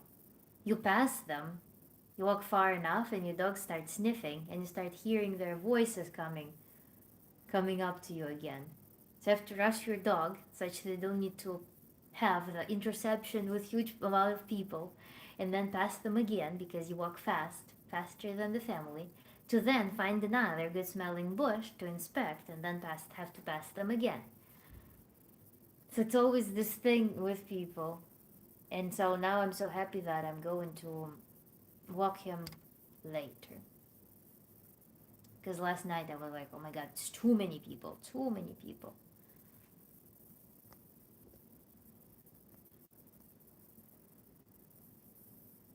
I was gonna say I'm Bam, by the way, or saying I've been going here for so long, I've never got your name. Smooth. Lemongrass tea. I used to keep a chessboard out, but I changed it to Go about 15 years ago. I prefer it to chess now. Go, by the way, I want to learn that. Because chess don't satisfy me fully. You'll sleep great, Hippocrates. Thank you. With full body breathing, I will surely sleep really well. Yeah, I kind of pictured you for a chessboard of shuriken. The only thing about chessboard is that it takes 2 to play it. You can always play with a computer. Lemongrass, yes. By the way, lemongrass kind of remind me of mate. Maybe I should buy mate tea. It's so high in caffeine, I read. It's like highest in caffeine among all the teas. Almost the highest caffeine beverage. That's why I don't buy it. But mate, oh my god, I love the flavor so much.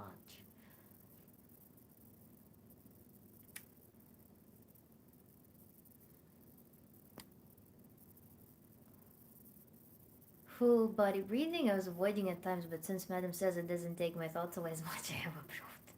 Oh, it doesn't take your thoughts. It slows down your thoughts. It gives you a break. Nearly. Chess is fun. There's also different versions of chess with different rules for the pieces, like mutant chess. My brother taught me. My ex used to play online chess with the SEP when he went abroad. We used to play online together. It's a game you can find in App Store. Play with someone you know, maybe. My kids drink Earl Grey mostly, and like my lab saying in the mornings. Or Earl Grey also, yeah. Kind of miss it too. I remember, I think I used to have it in Florida, so it will give me memories probably from there. Nastya, I was the same way. Chess didn't quite satisfy. Go does, at least for me. I bet it will for you too. The rules are easy to learn, but you just have to keep playing it and learn the strategy organically. One day it'll just click. You see, with chess, I know that my brother professionally did chess growing up and even accompanied him to the competitions and schools, summer camps.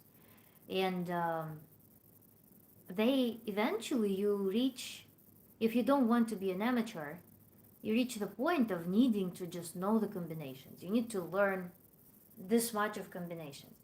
And that on the one hand is okay. If you do science, for instance, it makes sense to learn this much to do creative things. With chess, I don't know if you learning this much allows you to infinitely expand on creative things. So I don't know if it's worth it, because I know that my progress is largely dampened by the fact that I'm not willing to just sit and learn openings, list of mid games, list of closing games, solving problems with different like tactical things. So I don't know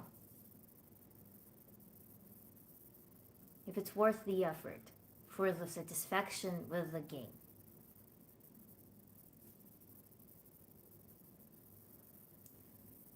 Earl Grey is amazing in the hot weather, just a touch of refresh. I drink citrus incantus tea. It's the only tea that helps lung disease. Interesting. Kyobo tea. I still think it's interesting how emotions can be involved with even breathing practice. So fascinating.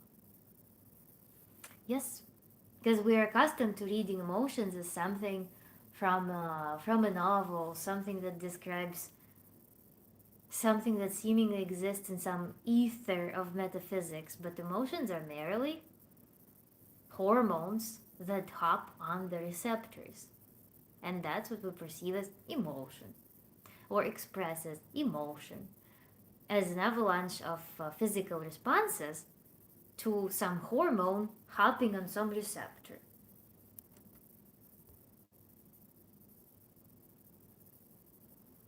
That actually, this revelation helps to appreciate how mind is the part of the body, how there is no division between mind and body. So if any lesson comes from that, that is one of the lessons. To witness, observe, feel the indivisible nature of body and mind. Mind is the body part. There's times when I've beaten someone better than me at chess because they're expecting the conventional, not the unorthodox. Call it mad dog strategy style. But I'm not a seventh or anything, just something that's happened. My main interest in chessboard now is making them. My kids play, but I prefer giving them something decent to play on. That's cool. Madam is a witness to my writing of thoughts with these practices. Yes, I am.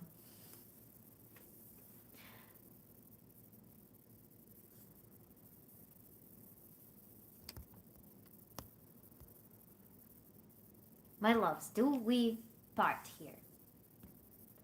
Because it's midnight for me. My father used to try to teach me when I was 5. Oh my god, I went actually when, so my parents divorced and my mom went, married a man from another city. So we relocated there. And my stepfather, he was really adamant about me going and learning chess. I was 7 at the time and just went to elementary school. School starts at 7 in Russia. And they also signed me up for to go to the chess club. It was on the way to school. It's actually very convenient. Cities in Russia are so, some of them are so convenient that you have everything for kids' development will be in one district, very close access, such that kids can go to sports, music school, art school, chess, whatever, and the main gymnasium. And there would be several schools around in proximity. So I went to chess school.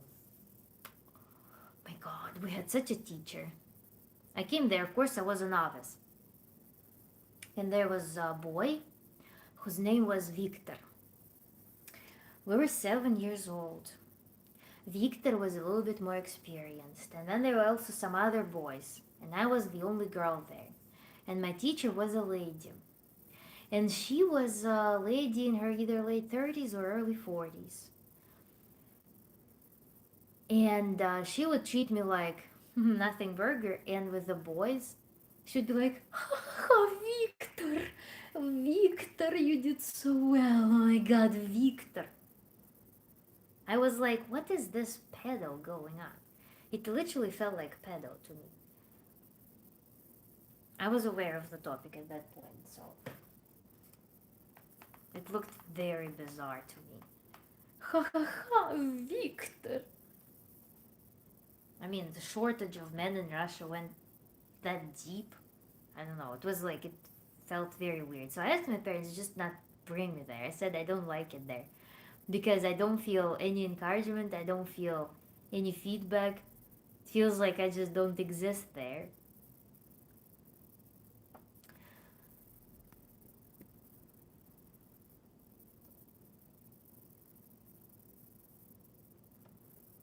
Oh yeah, I'm also curious if you make the pieces as well. If I made wrong move, he would hit me. So it's really not a fate nowadays. Oh my God. Kids, actually, I witnessed kids in the sports camps for chess. That's nuts. Some parents are very obsessed with their career and they do all sorts of nonsense. It's so crazy.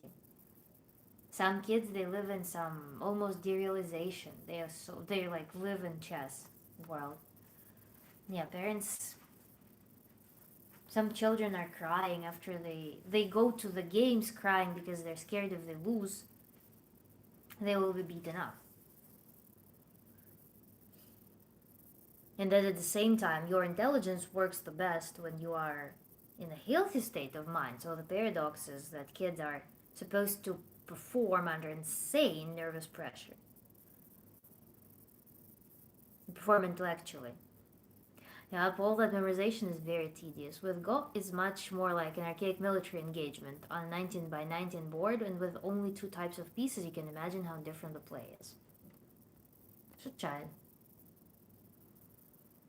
Very time consuming, carving out of wood, did I long? Story time, yep. I did that first time around, but wasn't impressed, so now I always max them from stone. Granite or quartz mostly. Such interesting people, I guess, in my channel, it's insane. I was in the chess club in middle school. We had a decent number of members, but no girls, sadly. That's an impressive hobby. Yeah, it's crazy.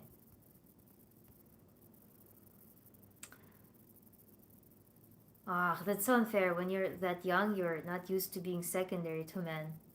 Mm-hmm. There's like this, some pick me maxing from the teacher, I guess. I don't know what it was. You have no idea. You're working on that lathe for the pieces. Yes? No, I use maths in hand.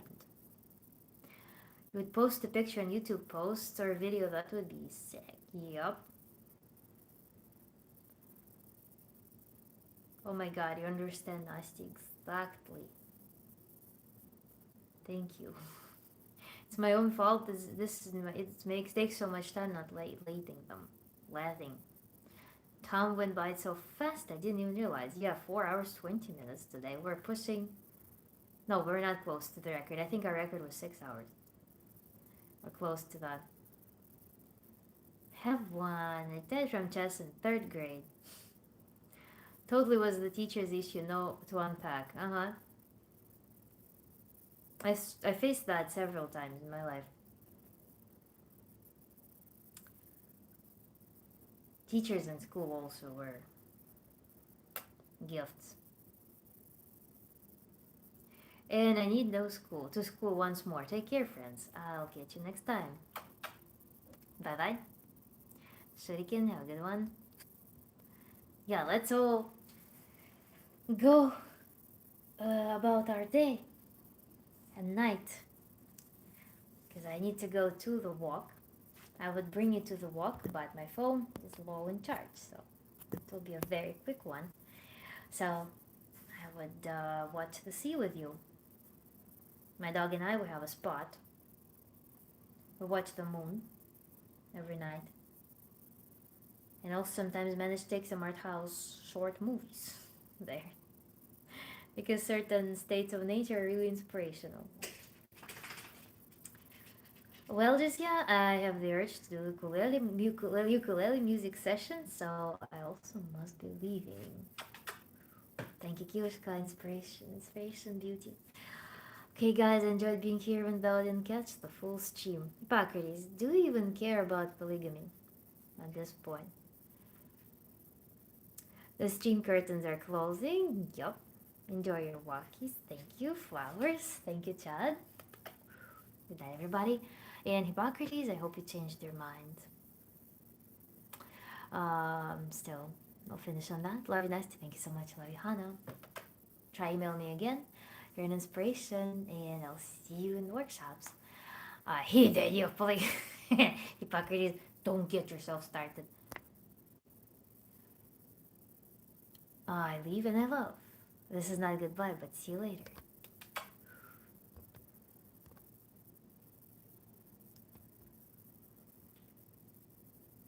And love you. Love you too. Цветочки. Chad, thank you so much for your heart. Until the flowers bloom again for conversations. Have a cup of me.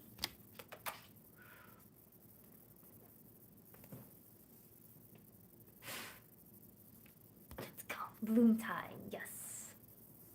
Bloom and rest for everyone. For whom it's nighttime just as much as it's for me.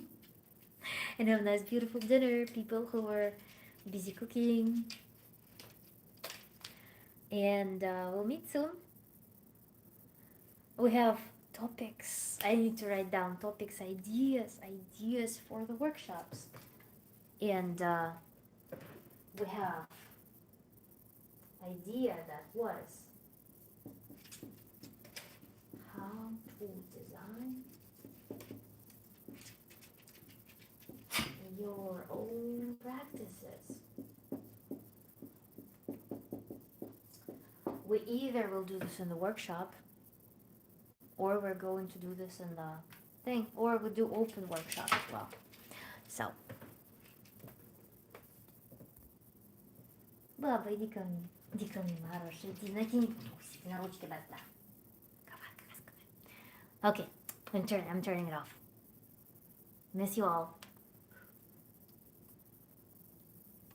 Bye, Hippo. See you on the other side. Yes, beauty.